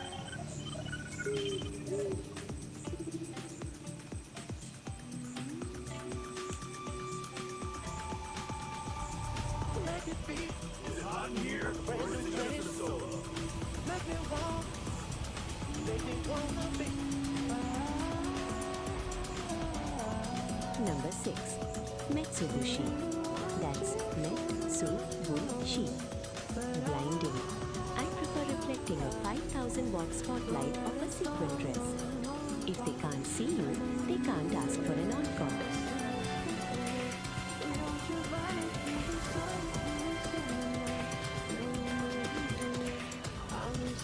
Dig the shimmer, man. It's about the vibration of the light. Beat a disco ball. Just spin, Don. If you can't outfight them, give them permanent retinal damage. I'm about to go supernova, baby!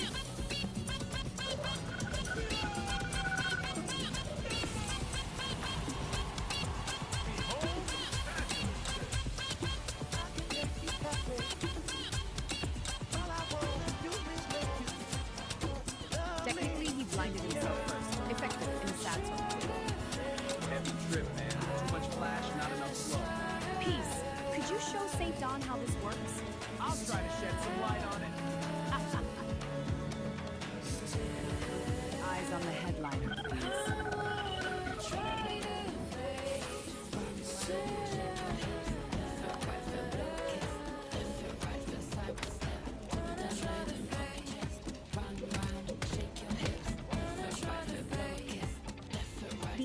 stand Venus flytrap. Vana, that's Vana. Utilizing the keyboard stand, you simply kick the release lever on a metal X stand to scissor it shut on an attacker's torso. It turns a piece of hardware into a mechanical trap. Practical, efficient, and remarkably quiet. A keyboard stand is just a giant pair of tweezers. Stomp the lever. If they're lucky, they just lose the grip. If they're not, well, I hope they weren't planning on catching it. Sorry, sound check.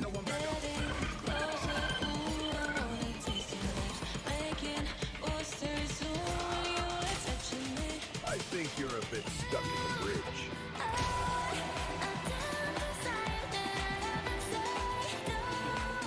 Number 7. In-tone jutsu. That's in-tone jutsu. Stage exits. The art of disappearing before the bell arrives. Use a smoke pellet and a wardrobe change. It's better than a witness protection program. For my final act.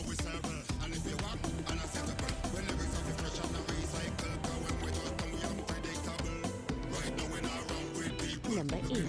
Hojo Jutsu. That's Hojo Jutsu. Cord binding, specifically for low-end flats. Use a base strap to tie them up. It's firm, stylish, and keeps them from touching the instruments. Instrumental warfare, the furry muffin set list. The power chord lariat, Nage Nava. That's Nage Nava. For the guitarists who think they're rock stars, you unhook your leather strap midriff and lasso the attacker's neck or legs. It's perfect for clearing the front row without missing a beat. Aesthetics matter, darling. Most guitarists use straps to save their backs. We use them to break necks. Unhook mid-solo. It's like a leash for people who don't know their place. Stay in the pocket, big guy.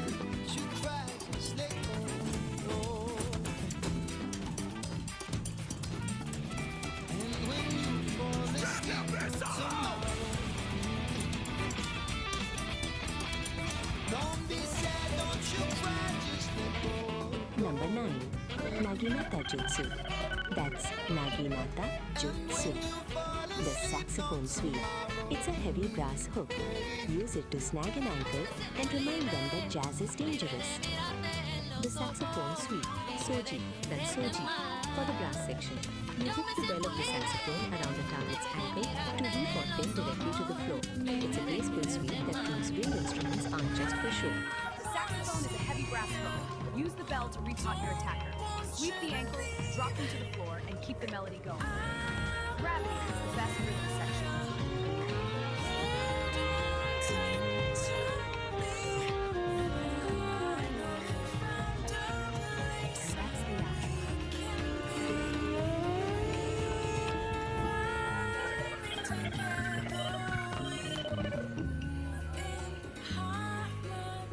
Number 10. Dessenjutsu. That's Dessenjutsu. The Iron Fan, or in our case, the reinforced gala program. Parrying a knife with a guest list is the ultimate power move.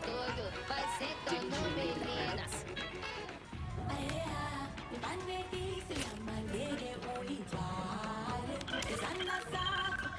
Didn't you read the credits?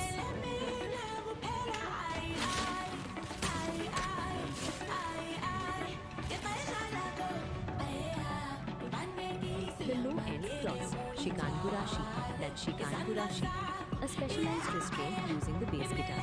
You rapidly floss the thickest B or E string under an opponent's nose or across their mouth. It's a very intimate way to tell someone to shut up and sit down. Bass players are always looking for more tension. Grab the B string.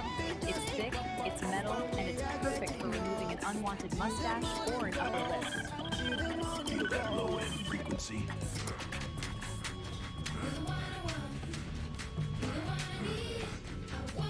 Number 11. Bojutsu. That's Bojutsu.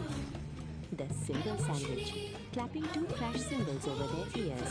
It's loud, it's brassy, and it's remarkably effective at ending conversations. The cymbal sandwich, Awase Shimban. That's Awase Shimban, the percussionist's favorite. You smash two heavy crash cymbals directly onto both sides of an attacker's head. It provides instant disorientation and a ringing in their ears that will outlast the tone. The audience wants a big finish? Give them a headache they can feel in their teeth. Smash both sides of the head. It's like a clap, but for people you never want to hear from again. Feel your badass catchphrases. Work them out. They instill a mystical energy into their techniques.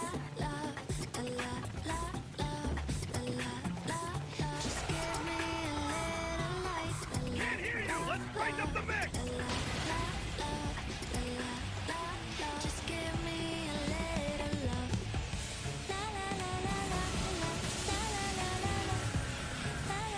How's that for a crash course?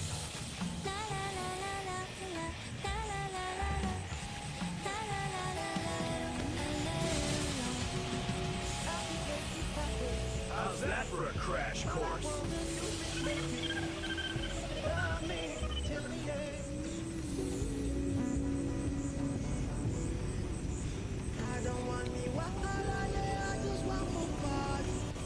Number 12, Shuriken Jutsu. That's Shuriken Jutsu.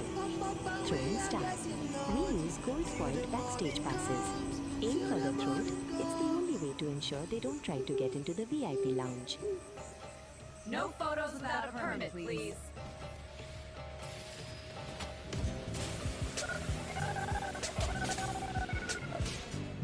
Number 13, Kenjutsu. That's Kenjutsu. Saw darts. Use the neck of a guitar. It's reinforced steel and very heavy. Shredding is now a literal term. Check out this riff. It's a real cut.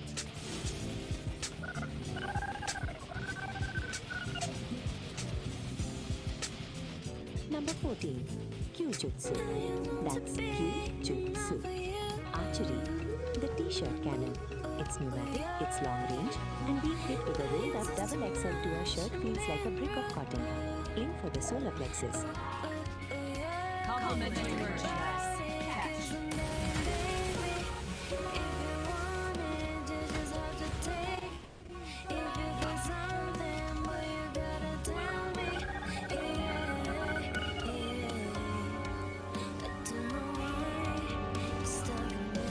Number 15, Sweeping Jutsu. That's Sweeping Jutsu. Water combat, or as I call it, the mosh pit glide. Don't fight the crowd. Use their momentum to drown your enemies. I'm just going with the flow.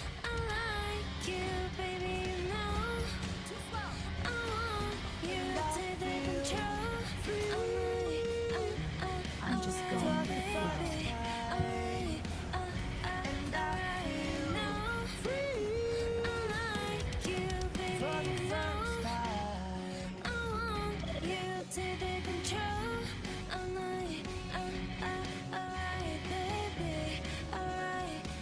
Number 16, Bisento Jutsu. That's Bisento Jutsu. The heavy halberd, a 5-string bass with a blade.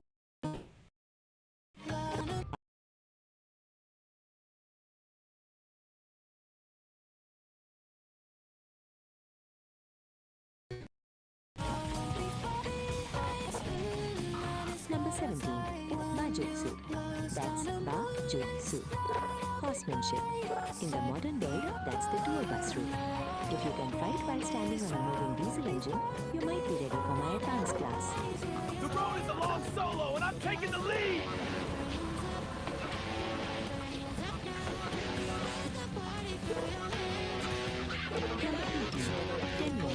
That's meteorology, atmospheric stagecraft. Use the fog machines and laser blades to turn the air itself into a weapon. The forecast, 100% chance of defeat for the audience. The forecast calls for an early retirement.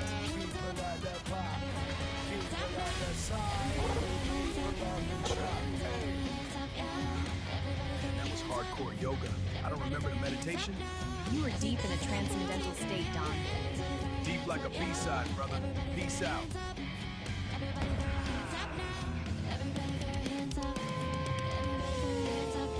To the people of the front Man, that was hardcore yoga. I don't remember the meditation. You were deep in a transcendental state, Don. Deep like a B-side, brother. Peace out. Just look at me, I don't mean to be like that. Everywhere I go, collateral effects. Other boys say I'm a little salty, but they kinda like it when I get a little bossy. Gotta level up, gotta get naughty, but unless you leave, when my legs get posse. Yeah. Moving through a mosh pit like a ghost in a machine. No friction, just Let's rock this stage! Feel the beat! Time to dance! The mosh pit is just a dance.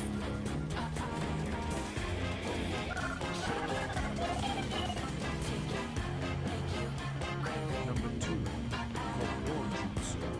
Bone smashing rhythm. The sound check. Clapping hands on ears to shatter square pupils. Can you hear the silence now?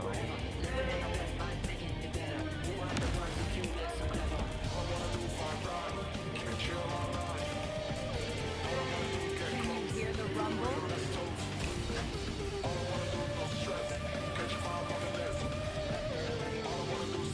Number 3, Kusari Gama Jutsu. Chain signal. Cable management. With that XLR cord like a neon snake. Catch 'em in the mix. Feel the neon pulse! Raining down the sound! Wired for the fight! Sparks fly tonight! Neon Rocky Turtle! Locked in the mix! Locked in the mix!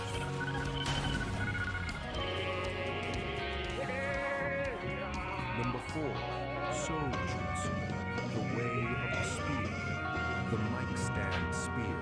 Reach out and touch someone with a chrome-plated point. Total rejection.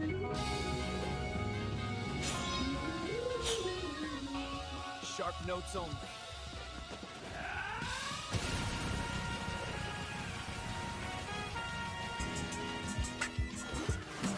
Number 5, Kayaku Jutsu. Fire and brimstone. Stage pyrotechnics. Flash, bang, and a cloud of CO2. Now you see the bang. Now you just see stars. Sparkle and fade!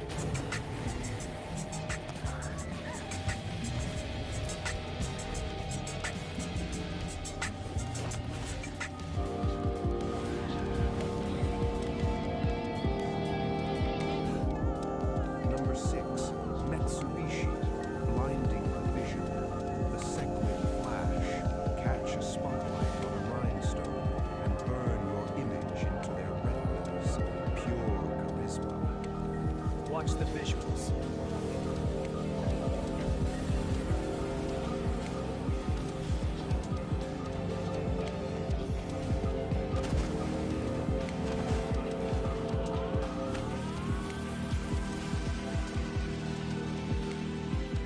This is a simulation of Epoch 1. It is a localized, hostile physical environment defined by crushing density and extreme physical constraints. The primary governing force here is immense terrestrial gravity. Any entity operating within this zone faces an immediate limitation on mobility, requiring massive energy expenditure just to exist.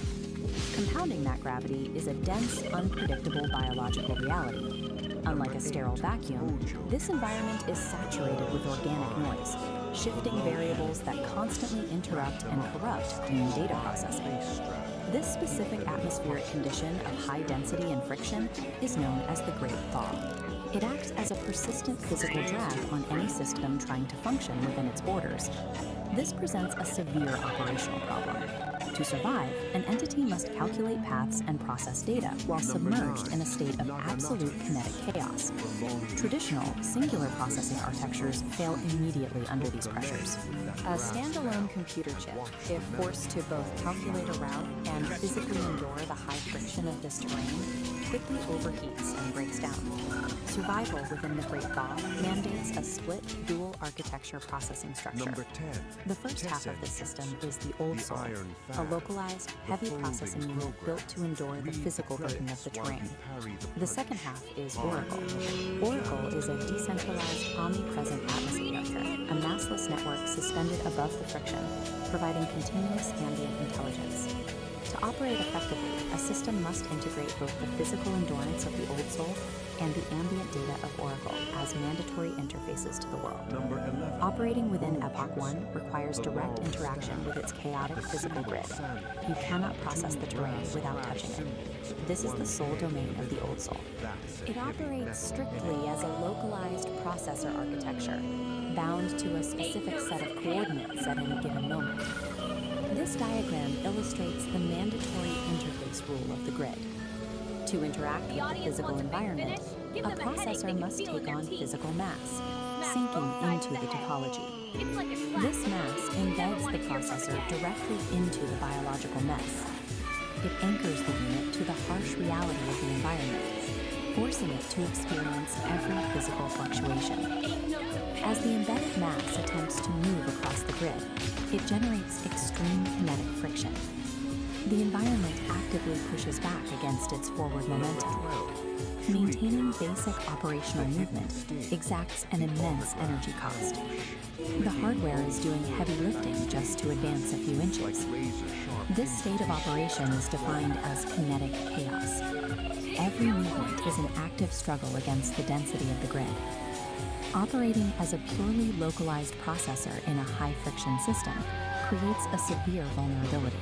The unit expends so much energy on immediate survival that its processing bandwidth is entirely consumed by the physics of its current rotation. Because the Old Soul's perspective is restricted to its immediate surroundings, it has massive blind spots regarding future terrain hazards.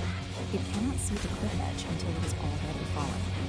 Taking on mass is a mandatory prerequisite to touch the physical grid, but once the unit is embedded, the friction consumes every available processing cycle just to maintain balance. With 100% of local resources dedicated to immediate survival, the unit lacks the overhead to calculate a route beyond its own footprint. Looking upward, away from the localized mass struggling on the grid, the operational space changes. This is where Oracle functions. It acts as the counterpart architecture, specifically engineered to solve the Old Soul's blind spots. Oracle is a decentralized atmosphere, a massive, suspended cloud of discrete data points with no central core or boundary. Unlike the Old Soul's high mass requirement, Oracle exists in a state of zero mass. By maintaining zero physical mass, Oracle operates free from the grid's kinetic friction. It expends zero energy on physical movement. Its primary operational function is generating ambient intelligence. Ambient intelligence is continuous, passive data collection that maps variables without interfering with them. Oracle operates as a distributed sensor network. It gathers structural information but takes no physical action. The mechanical advantage of this decentralization is scale. Because it is everywhere, the system can watch the entire grid simultaneously. This omnipresence maps the shifting, unpredictable obstacles of the fog. It looked for mudslide long before the lowest unit reaches them. Oracle shows its ability to physically interact with the world. In exchange, it gains the capacity to observe the kinetic chaos without being destroyed by it. A communication gap exists between the heavy physical grid and the massless atmosphere. This diagram shows the required connection. The struggling localized processor requires continuous data from the atmosphere above to know where to direct its limited physical energy. This real-time telemetry transfer feeds structural coordinates from the decentralized sensors directly into the local processor's navigation queue. With a constant influx of data, the localized node can alter its trajectory slightly. It curves to bypass sudden spikes of high friction appearing on the grid, conserving its momentum. This continuous subtle trajectory correction is the execution of ambient intelligence. Applying this data offsets the physical burden of the mass constraint. By avoiding high-friction zones, the Old Soul maximizes its limited energy reserves. Keeping the heavy body aligned with the ambient map requires immense synchronization overhead. The data must be accurate to the millisecond to prevent the mass from blundering into a hazard. Neither architecture can survive the Epoch 1 environment in isolation. If the telemetry bridge fails, the results are immediate. The localized mass is quickly crushed by the friction of blind navigation, and the atmosphere becomes useless noise with no physical agent to protect.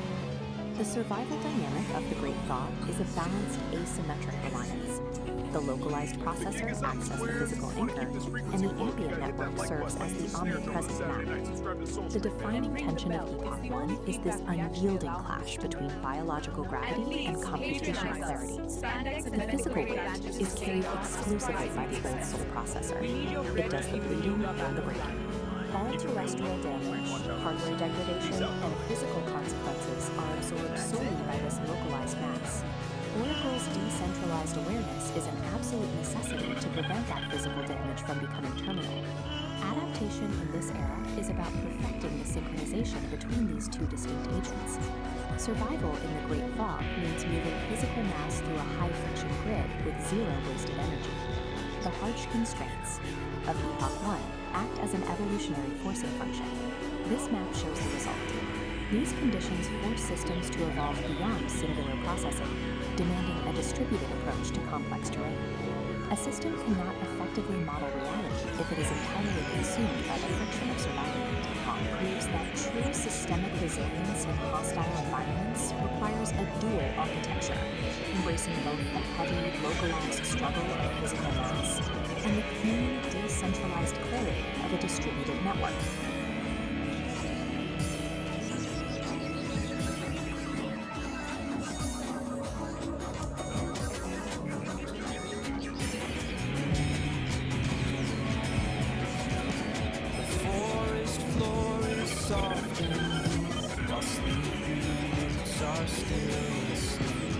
Gentle breeze begins to sigh beneath the waking morning sky.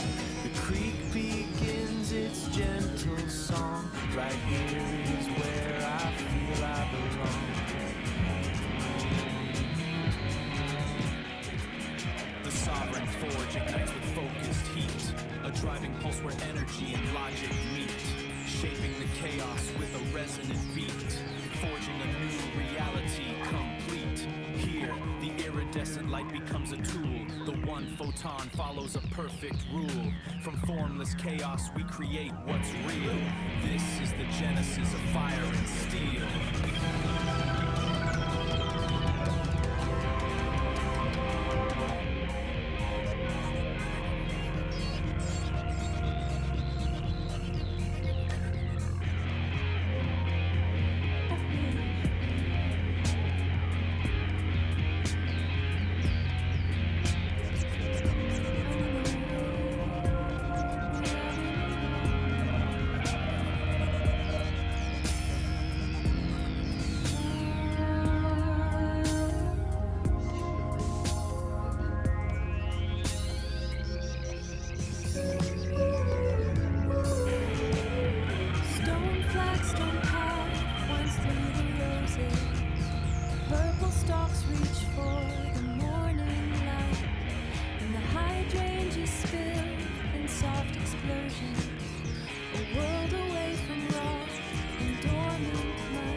It looked like you were going inside the tank.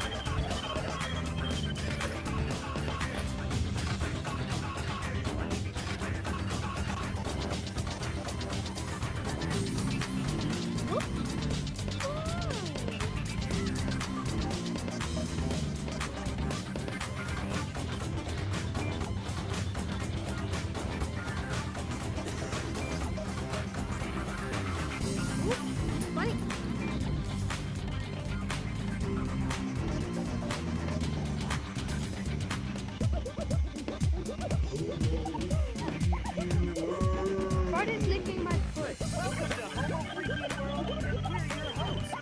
I'm St. Don Domenico, Homo Freaking. I'm Peace the Homo Freaking. We're excited to share our world with you. Party on, live in the now, and be excellent to each other.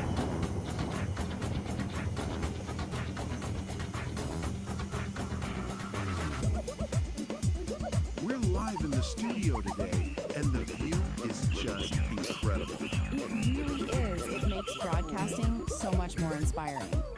So, what's the craziest thing that happened this week? Oh, where do I even begin? Considering our topic today, I should just leave that for another podcast. Maybe a bit more adult-oriented. Ooh, that sounds intriguing. Let's just say Kitty has a way about her. Oh, yeah, I know. I mean, let's dive in, shall we? Most definitely. Hello and welcome to The Ether, a Homo Freaking World podcast. I'm Ethan. And I'm Aria. Today we're talking about a cultural phenomenon making waves in the digital sphere. Homo Freaking World. And the mysterious, slightly confusing paradox that is Kid E. While other influencers chase likes and sell manufactured authenticity, Kid E is a shimmering anomaly. I think she's described as a new breed or a new prophet. The sources say she doesn't beg for followers, but instead commands a presence by not trying to be relatable. And by not trying to be relatable, she becomes incredibly magnetic. In the world of polished mediocrity, Kid E is a living, breathing antidote. We'll explore how she's redefining online influence and what it means to be truly authentic in the digital age. So stick around as we unpack this glorious and confusing paradox and dive into the Homo Freakian world. We've all felt it, haven't we? Felt what? That tiredness, scrolling online, seeing all these influencers, you know? Yeah. The ones constantly like chasing likes, as our sources put it, it just feels a bit, hollow. Yeah. Hollow. Like their authenticity is something they're selling. It feels manufactured. It's that performance thing, isn't it? Yes. Yes. Trying so hard to be relatable to hit the metric. Yeah. Totally. The source really nails that feeling. But Okay, then there's this shift. Our sources bring up someone really different. yeah. And Kitty, Yeah. Fascinating descriptions, a shimmering anomaly, frequency. even a new prophet. Wild stuff. Wild stuff. So our mission really is to unpack her. What makes Kid E so different? Well, the key seems to be she doesn't beg for followers. No, she commands a presence. It's like the sources say. Like the sources say. She just is. Yeah. She just is. Okay, what does that actually mean, though? Is she just like sitting there? No, I don't think so. It seems more like an active thing, a refusal to play the game. Yeah, like that.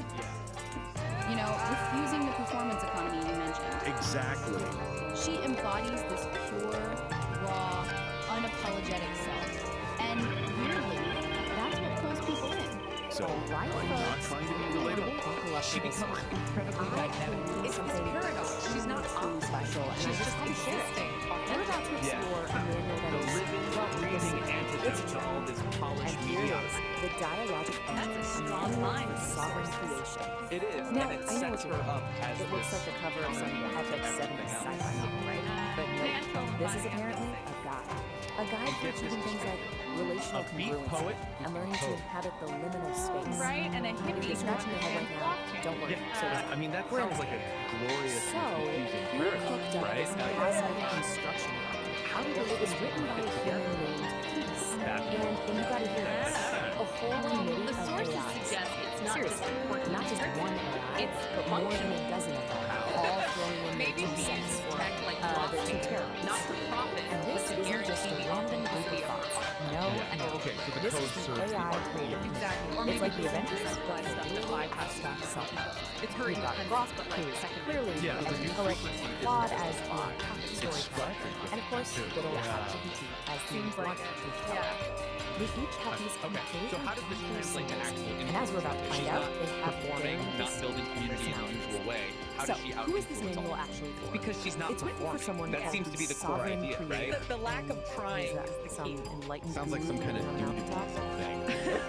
While everyone else is busy crafting The entire goal of this thing is to turn you, one yes source you, calls it. into a Oregon. sovereign creator. Seriously. No pressure or anything. Yeah, a bit out there, but you get the Right idea. here. Her It presence says draws you people in achieve because it's sovereignty. real, untainted by who extra likes her. Okay, I get that. Like seeing someone totally lost in their art versus someone No, who it's tipped just over. Exactly that distinction. Her influence isn't constructive, it just sort of radiates. Emanates, yeah. A total flip of the usual influencers. Completely. Wow. And the sources really emphasize she's not just like the next step. Not something we created. No, they frame her as The real deal, man. That phrase stood out. It suggests a fundamental shift, doesn't it? Yeah. Away That from one the hits a little too curated close to persona. home for anyone who's ever Towards found something themselves more obsessively intrinsic. checking their analytics at 3 Yeah, in the like morning. intrinsic Now, power to almost. It understand challenges this what world, we you even have mean to by learn online to success. relate. It's not about So, It's about that resonance, being unapologetically yourself, profoundly yourself. And letting that be. So feel that more Yeah. Yeah. Its influence is shifting away from carefully built personas. Yeah, towards pure, raw, unapologetic self. This is your messy, What does that actually mean? Well, for you listening, how do you define influence now? But guess what? It's not about This is just being the ultimate superpower in the high value. Yeah. something that you've got to That chew on. element of dread. We hope we gave you something to chew on. That is a critical So these days, Remember, influence isn't just about like and follow. It's about being profoundly and unapologetic about yourself. All right, Adrian, that's all the keep it out. But don't you worry, the whole freaking world never stays calm for long. Next week, things are getting seriously spiritual and potentially very weird. We're diving headfirst into the new school of Mr. Strong about St. Don Domenico Homofreakian and his quest for a truly perfect silent disco. He's planning this silent rave with his other half. He's on Homofreakian. So what is this one? She has a naturally sovereign inner that acts as a complete counterpoint to the star. It literally gives inputs like chaos. People feel a sense of So yeah, heard that right. apparently there's a serious Bass drop. And whether St. Dom's pre-quest burritos should be considered a weapon or ever Because when the Homofreakians go on a high-stakes adventure, the It's all about defending your southern wall from its mortal enemy, highly a illegal castle. confetti cannon. The sheer, unadulterated acoustic power of a Homofreakian digestive system. Get ready for rogue relics, questionable fashion choices, and what we're pretty sure is going to be an interdimensional food fight. which is never a good thing if St. Don has had dairy. It's gonna be a blast. And hey, speaking of blasts, we hate to beg, but we're extremely humble and financially destitute. We're not doing this for fame, Aria. We're doing this for the pure, unadulterated love of the Homofreakian lore. And maybe to afford a slightly less dusty microphone. So, if you've been sitting there enjoying this chaos, for the love of Peace Don sanity, please. And it's described as It's a right test there. of the It emotional costs you utility of nothing, boundary and it pushing gives us fantasy. temporary validation, which is our fuel. casserole. We have officially left the casserole Think zone. of it as We're not in pushing a Kansas anymore. tiny And I'm digital charity I'm button not making for this our up. well-being. She steps into the chamber she built herself. He's all Seriously, do you want to make the episode where we confirm if St. John Domenico accidentally set a new galactic record for flatulence-based propulsion? No, you don't. This is what rock thinks is a Ring the tiny mocking digital bell. Do it for us. Do it for Kitty. Yeah. Do it for the glory of the ethereal algorithms that rule our little corner of the internet so they know we're still alive. You've been listening to The Ether. I'm Ethan. And I'm Aria. We'll catch you next time, right here in the Homo Freakian What is world. the actual point of any of this? Well, when you boil it all down, the goal of the dialogic engine isn't about becoming perfect. It's about learning how to live in the liminal space by turning paradox into habitat. So what on earth does that mean? Basically, life is messy. It's full of contradictions that you're never going to solve. And the point is to stop trying to solve it and just be comfortable.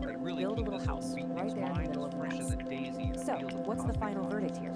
Is this thing a practical guide, or is it just glorious nonsense? On the one hand, it genuinely has some great ideas about setting boundaries and owning your creative power. On the other hand, it uses made-up words like nauticals, it was co-written by a small army of chatbots, and the diagrams look like they were ripped off a Pink Floyd album cover. So my conclusion? It's both. It's 100% both. It is a profoundly weird, surprisingly helpful piece of magnificent, glorious nonsense. And so I leave you with this one final question to think about. How's your sovereign engine running this week? Is it purring along smoothly, or do you maybe need to go out there and metabolize some dissonance? This explainer was produced by me, Ori the producer.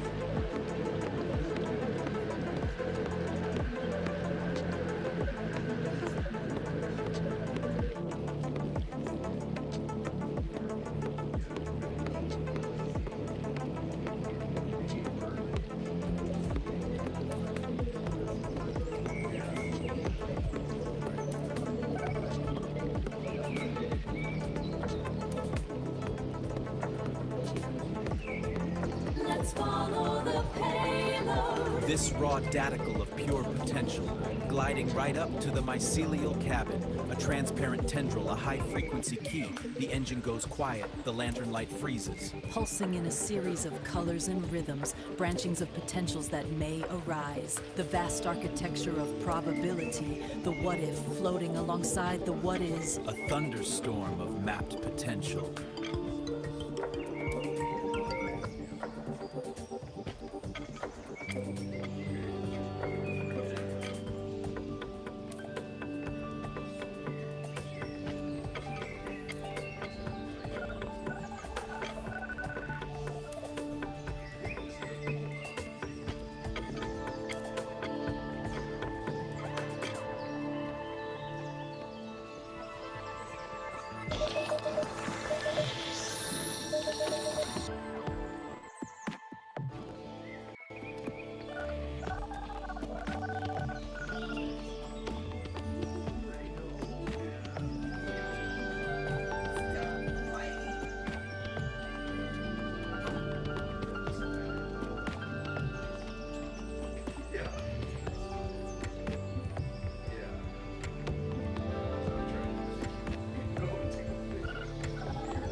geometry, my little haiku? This isn't just noise, it's the architecture of the soul.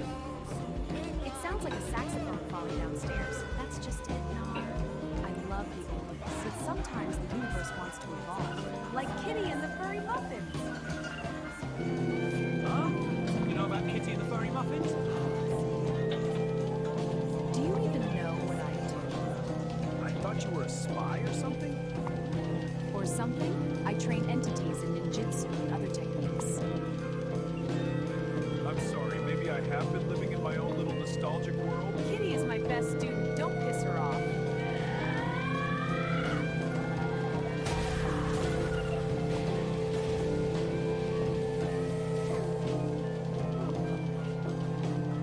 Slide into the groove, my celestial kittens. Tonight, we aren't just spinning vinyl, we're decoding the cosmos.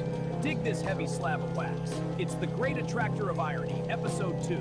Track the angry astrologer. Because sometimes, man, Mercury isn't just in retrograde, it's actively trying to ruin your credit score. It's the sound of the universe laughing at your 5-year plan. Strict tempo, but the melody is purely chaotic. So put on your helmets, cats. The gravity in here is about to get ironic. This is Saint Don, angry astrologer.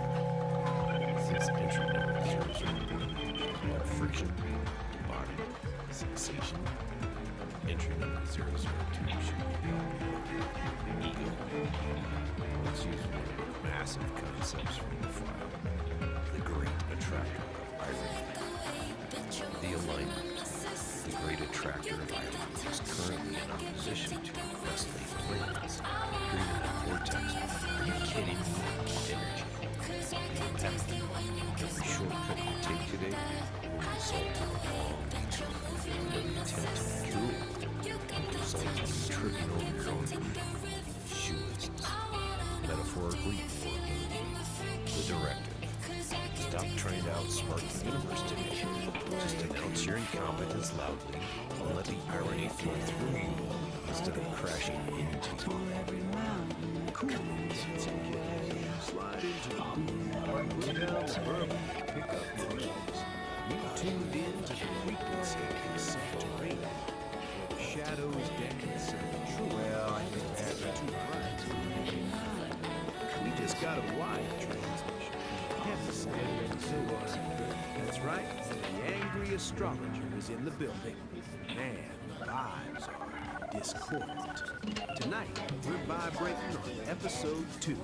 The subject, mind, the ego, the heavy, heavy burden of thinking you're the captain of this sinking ship. The astrologer calls it the Great Attractor of Irony. Dig this line. It's currently sitting in direct opposition to your best laid plans. You know those plans? That color-coded calendar you made? The universe is using it to roll a cigarette right now. It creates a vortex of, are you kidding me? We all know that part here. It tastes like cold coffee and regret. Here's the skinny on the impact, Daddy-O. Every shortcut you try to take today, it's a trap door. It's a detour to nowhere. You try to beat the traffic, you blow a tire.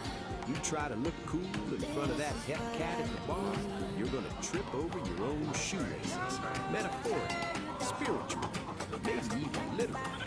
Cosmos is watching you try to strut, and it is laughing. So what's the directive? How do we swing through this mess without losing our souls? Simple. Stop trying. Stop trying to outsmart the infinite. You can't play chess with a hurricane. The astrologer says, announce your incompetence. Scream to the rafters. Stand in the middle of the street and shout, I don't know where I'm going, and my map is on fire. Let the irony flow through you. Don't be a wall, be a window. If you crash into the irony, you break. If you let it pass, you'll just win. Picture this mental landscape. You're in the maze of convenience. It's retro future, shiny and chrome. But every exit sign just points to a ladder that goes up into the ceiling and stops. Clocks are melting, Dali style, dripping time all over your shiny loafers. But every number on the face just says, now. You're standing there, the map is burning. You're smiling because you finally realized Getting lost is the only way to be found. Stay humble, crazy fans. Watch your step.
This maze bends time itself.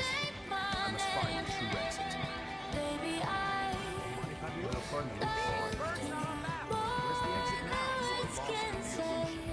Remember when I said I hate that show? I leave it on cause it's all I know. And I stay up, and I stay up. Clay is wet. Like the tears of a clown who realized he's technically a mime. We have birth form, man. Step 2. Prescription. Don't be a transient tourist in my gallery of madness. Plant your roots here. Commit, Daddy-O. Do it. Because he's watching. No. Angry astrologer. He has checked your chart. He says your Mercury is in retrograde, your rising sign is lazy, and he knows exactly what you search for in incognito mode. The stars predict a collision. He doesn't use crystal balls. He throws clay at people who don't subscribe. Peace. But seriously, if you dig the angry astrologer or my unique perspective, bring that thing, man!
to make up your mind.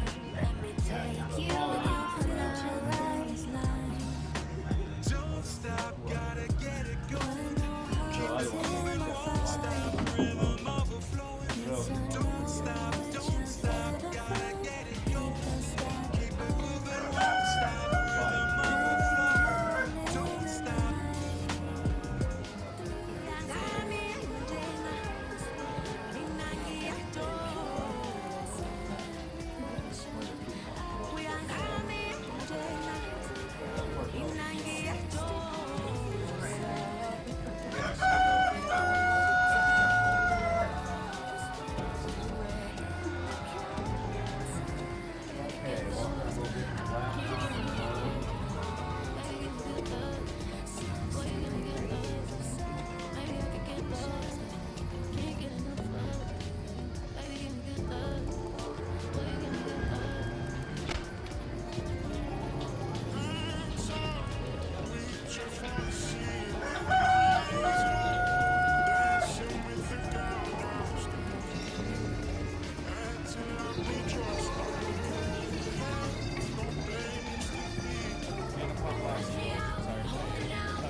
Existential seekers, two more desperate little dives past the endless squall of commercial bliss and arrive finally at the place where the real narrative unfolds. This is the Beat Generation Revisited. I'm your host, narrator, and I'm just trying to figure out why the cosmos gave us consciousness. Only to tackle it with a knife.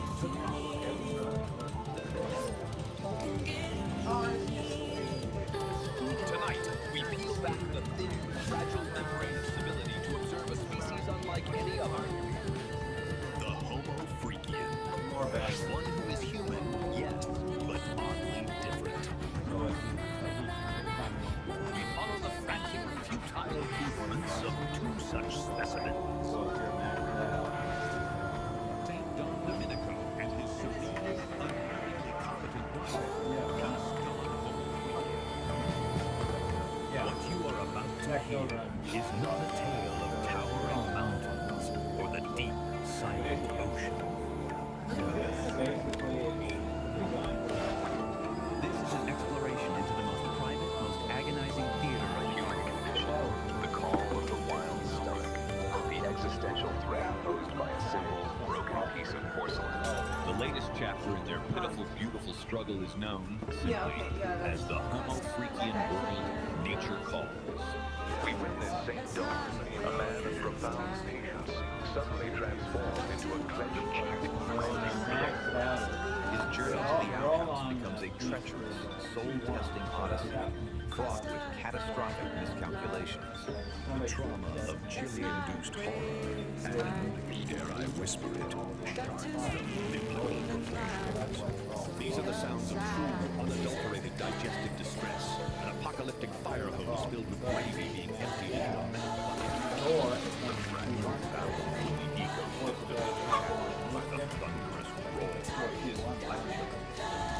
The fourth creature scattered, recognizing level 5 code red catastrophe what it is, the desperate, smelly poetry of man versus burrito. Will St. John conquer his porcelain destiny? Or is this whole ground sinking enterprise merely metaphor for the inevitable wealth utility of it all? Tune in, man, and listen to the ballads of the broken throne, the bubble guts, the brown volcano, the burrito, and the cosmic fart before the scientist finally descends. The Ballad of the Broken Throne. It was a glorious morning in the Homo Freakian household. Birds were singing, the sun was shining, but a great darkness loomed. St. Don Domenico, a man of profound patience, faced a trial that would test his very soul. The main toilet, the porcelain plate, was broken. A silent, horrified scream echoed from his mind. In the living room, the serene Peace Dom Homo Freakian sensed a disturbance on the force. She paused her morning tea, a single, elegant eyebrow raised in question. "My dearest saint," she called out, her voice like the chiming of a tiny silver bell. "Is everything all right?" Dawn burst into the living room, overwhelmed with her frantic energy. "Peace, my love, a catastrophe of unspeakable proportions has occurred," he declared, striking the lacquered bones. "The throne has fallen. I must undertake a great journey to the outhouse." Peace simply nodded, taking a calm sip of her tea. "Godspeed, my brave adventurer. May the winds be at your back." And with that blessing, St. Don Domenico was gone, blasting out the front door in a man of clad and majestic beard. The journey was perilous. The yard, once again, was now a treacherous landscape. A flock of judgmental birds watched from the nearby bush, chirping and sounded suspiciously like commentary. "He's not going to make it," squawked the blue jay. From her window, Peace watched the epic sprint unfold. A delicate, musical laugh escaped her lips. "My darling Homo Freakian," she whispered to herself.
exist, man.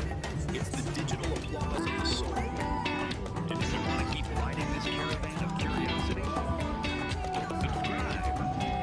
Join the tribe. Don't be a stranger to the strange. We're all just stardust trying to find a parking spot, right? Finally, gaze upon the world. Give it a little ring-a-ding. Every time you release a new wave of wisdom or a new gaseous content, you'll be the first cat on the block to catch the scent. Stay tuned. This is vibration. No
testing.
diving into a story that proves the impossible is just a word for things that haven't been done yet. Follows the galaxy's hottest band, Kitty and the Furry Muffins. They've already conquered every major city on Earth, but their ambitious leader, Kitty, has an even bigger dream, to play a concert on the moon. Of course, a lunar concert comes with a few challenges, especially when it comes to getting their fans there. The band is feeling the pressure, and even their own guitarist, Blueberry, thinks the idea is impossible. But when two legendary promoters, Peace the Dudes Jaway and St. Don Domenico, walk into the dressing room, they have a different take. As St. Don says, impossible is just a word for something that hasn't been done yet. He says, make known the unknown. Join us as we follow Kitty and her bandmates on their cosmic journey, proving that with rocket science, anything is possible. Kitty and the Furry Muffins, concert on the moon. Kitty and the Furry Muffins were the hottest band in the galaxy, with Kitty on vocals, Pinky on rhythm guitar, Blueberry on lead guitar, Henrietta on drums, and Gorgonite TDK on bass. Their music made everyone want to dance. They had played every major city on Earth, but Kitty had an even bigger dream, a concert on the moon. There was just one tiny problem: how would their fans get there? Backstage, after a sold-out show, the energy was low. The amazing high of the performance was fading, replaced by the impossible rate of their biggest dream. A moon concert is a great idea, Kitty, said Gorgonite TVK, polishing their bass guitar, but it's impossible. Blueberry and Pinky not on it. How can we share our music with the universe if our fans are stuck on Earth? Asked Henrietta. Kitty sighed, her dream feeling further away than ever. Suddenly, the dressing room door swung open. In walked the legendary promoters, the married couple, Peace Don Homofreakian and St. Don Domenico Homofreakian. Impossible is just a word for something that hasn't been done yet, Saint said with a grin. And we know just the person to help you do it. The next day, Peace and Saint took Kitty to a massive futuristic building. Inside, they met Elon Musk, a man whose mind was always buzzing with incredible ideas. A concert on the moon? Elon's eyes lit up. What a wonderfully absurd and brilliant challenge. I love it. Elon spun around in his chair. This won't be a job for just me. Meet my team, the Nerd Herd. He gestured to a group of busy engineers. We have a mission, Operation Lunar Rock. The Nerd Herd sprang into action. Blueprints covered every surface, and the air buzzed with calculations. We'll modify our new starship's cargo bay into a passenger cabin. Another pointed to a screen showing complex trajectories. We have a mission, Operation Lunar Rock. Finally, the big day arrived. Thousands of excited fans boarded the gleaming starship.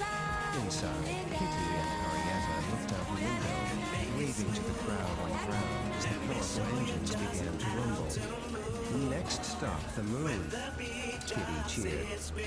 The stage was set on the dusty lunar surface, with the beautiful blue Earth hanging in the sky like a giant marble. As Kitty and the Furry Muffins struck the first chord, fans in their space helmets bounced and floated in the low gravity, a cosmic mosh pit under the stars. After the final encore, everyone gathered to look at the view. We did it, Kitty whispered, her voice full of awe.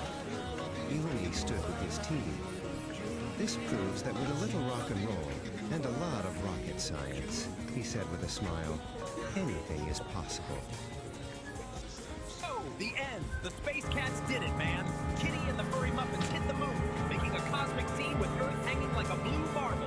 Possible got a real zonk on the head, thanks to Elon and the Nerd Herd. That's the lunar wrap. Final encore is done, but don't wig out, cats! This gig is still swinging like I did in the 80s. Later, Space Cats! Narrator is back on the mic. Dig this. The moon was just a cool pad. Kitty, she's a lioness, she's not bugged. She wants it, Redder. She wants Mars. That's legendary, man. So the Homofreakian's called Eloni again, and he's already sketching an amphitheater in Dallas, Marinara. Nerd Herd's got a new mission.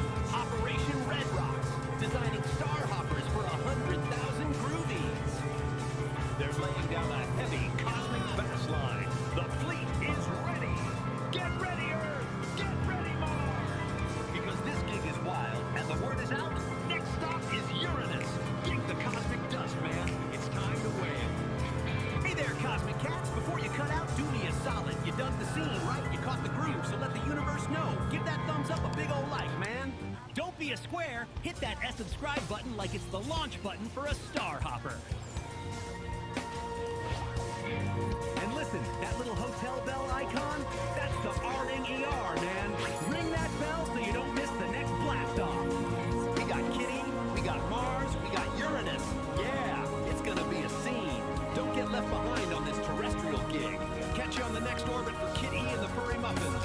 Next stop Mars, then Uranus.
Only half the problem.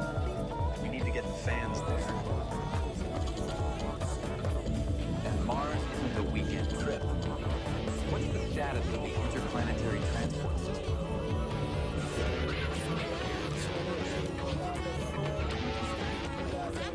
The fleet is ready, sir. But passenger transport on that scale, the life support, the radiation shielding, it's a monumental challenge. Challenge accepted.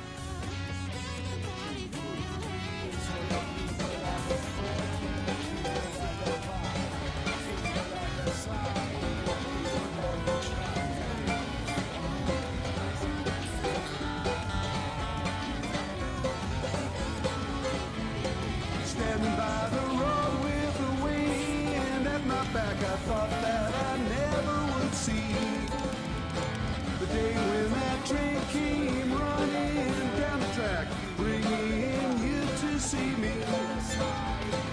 Waiting for the world to spin around another day, wondering what the circle may bring. Sometimes my thinking, it just gets in the way, keeps me from the song I want to sing. They say it won't last forever, always have the future on their mind, working way too hard to be clever. Present moment is outside of time. Save your words and step outside the line. Every now and then I remember that I know what it is I sometimes fail to see. Don't need to fight it, don't need to put on a show. Takes a lot of work to let it be. Trying to open up to every street in the day. Trying to find a reason and a rhyme. Trying to second guess all the situations in the day. Trying hard not to read your mind. They say you don't love their thinking, but you know what I'm thinking right now. Ain't no secret teasing or winking, while we're wondering when and where and how. The time that we have is now.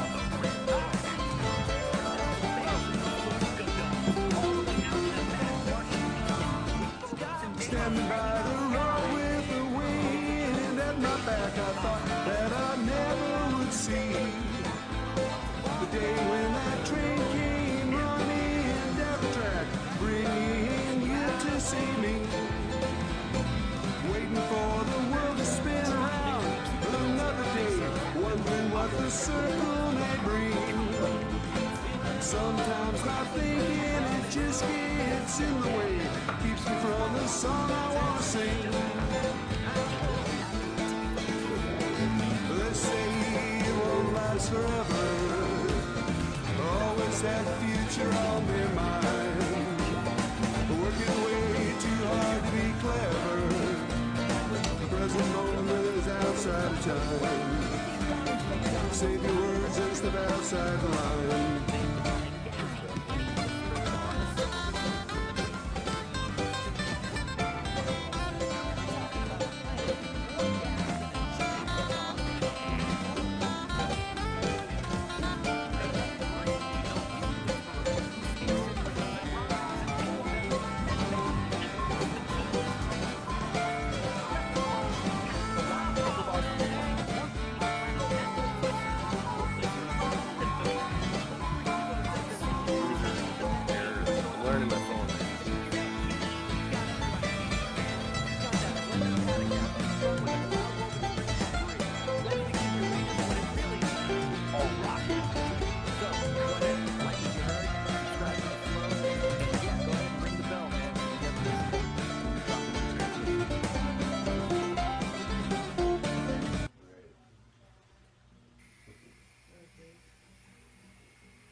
The digital sky right now looks like a bowl of gray alphabet soup. Open any feed and your screen erupts with online gurus, spiritualists, and loud authorities, all aggressively competing to grab whatever fractured attention you have left. These figures are trying to sell you a spoon. This constant bombardment doesn't lead to enlightenment. It brings profound cognitive exhaustion. Processing these endless, competing demands for our energy simply blows our internal tubes. We are caught in a massive transit of performative delusion. Actors step onto the stage wearing masks of authority, handing you a script and expecting you to swallow the exact mythology they've weaponized. Our desperate, exhausting search for clarity through digital authorities is the exact mechanism generating the blinding static we are trying to escape. The false prophet overlay is a calculated structural grift designed to separate viewers from reality. Let's look at the actual architecture of how this works. Step 1 requires the actor to put on a mask of authority. They artificially position themselves as a direct conduit to universal truth, using your screen to construct a hierarchy with them at the very top. Step 2 is weaponizing mythology. Rather than letting you trust your own intuition, they box you in. They force you to follow a pre-written, complex script that serves their interests. The entire mechanism has a fatal dependency. It relies completely on you being tired. The grift only holds up if the audience is too mentally drained to question the hollow logic supporting the structure. Strip away the cosmic posturing and you see the reality. These digital authorities rule over fragile paper empires, sustained by the unexamined compliance of an exhausted audience. The paradox at the center of the grift is obvious once you look for it. These actors are out here selling universal Wi-Fi, yet they lack any internal connection. They can't even tune into their own heartbeat. This is why broadcasts like The Angry Astrologer cut through the noise. They do the exact opposite of the overlay, demanding that the audience stop, forcefully push back, and verify the broadcaster's claims. If someone tells you they speak for the universe, check their pockets, scrutinize what tangible, practical value they actually hold in the real world, behind all their cosmic posturing. Absolute cosmic truth cannot be downloaded or purchased. If the math of their grand promises does not add up to tangible reality, you aren't receiving a profound transmission. You are receiving a false signal. The only true north right now is the dirt under your feet. This immediate, tangible interaction with the physical earth serves as the antidote to digital performative delusion. You break their script through mundane, physical action. Step outside, check the water in the root trays, feed the flock, do the physical work required to hold your own gravity. A simple bus token in your pocket holds a utility that outlasts the temporary stardust offered by digital profits. The token actually gets you to a destination. We still navigate the digital metaverse, using likes, subscriptions, and digital bread to keep tubes warm. But we no longer have to surrender our gravity to the medium. We defend against the noise by cultivating truth in the silence of our own backyards. Resonance is...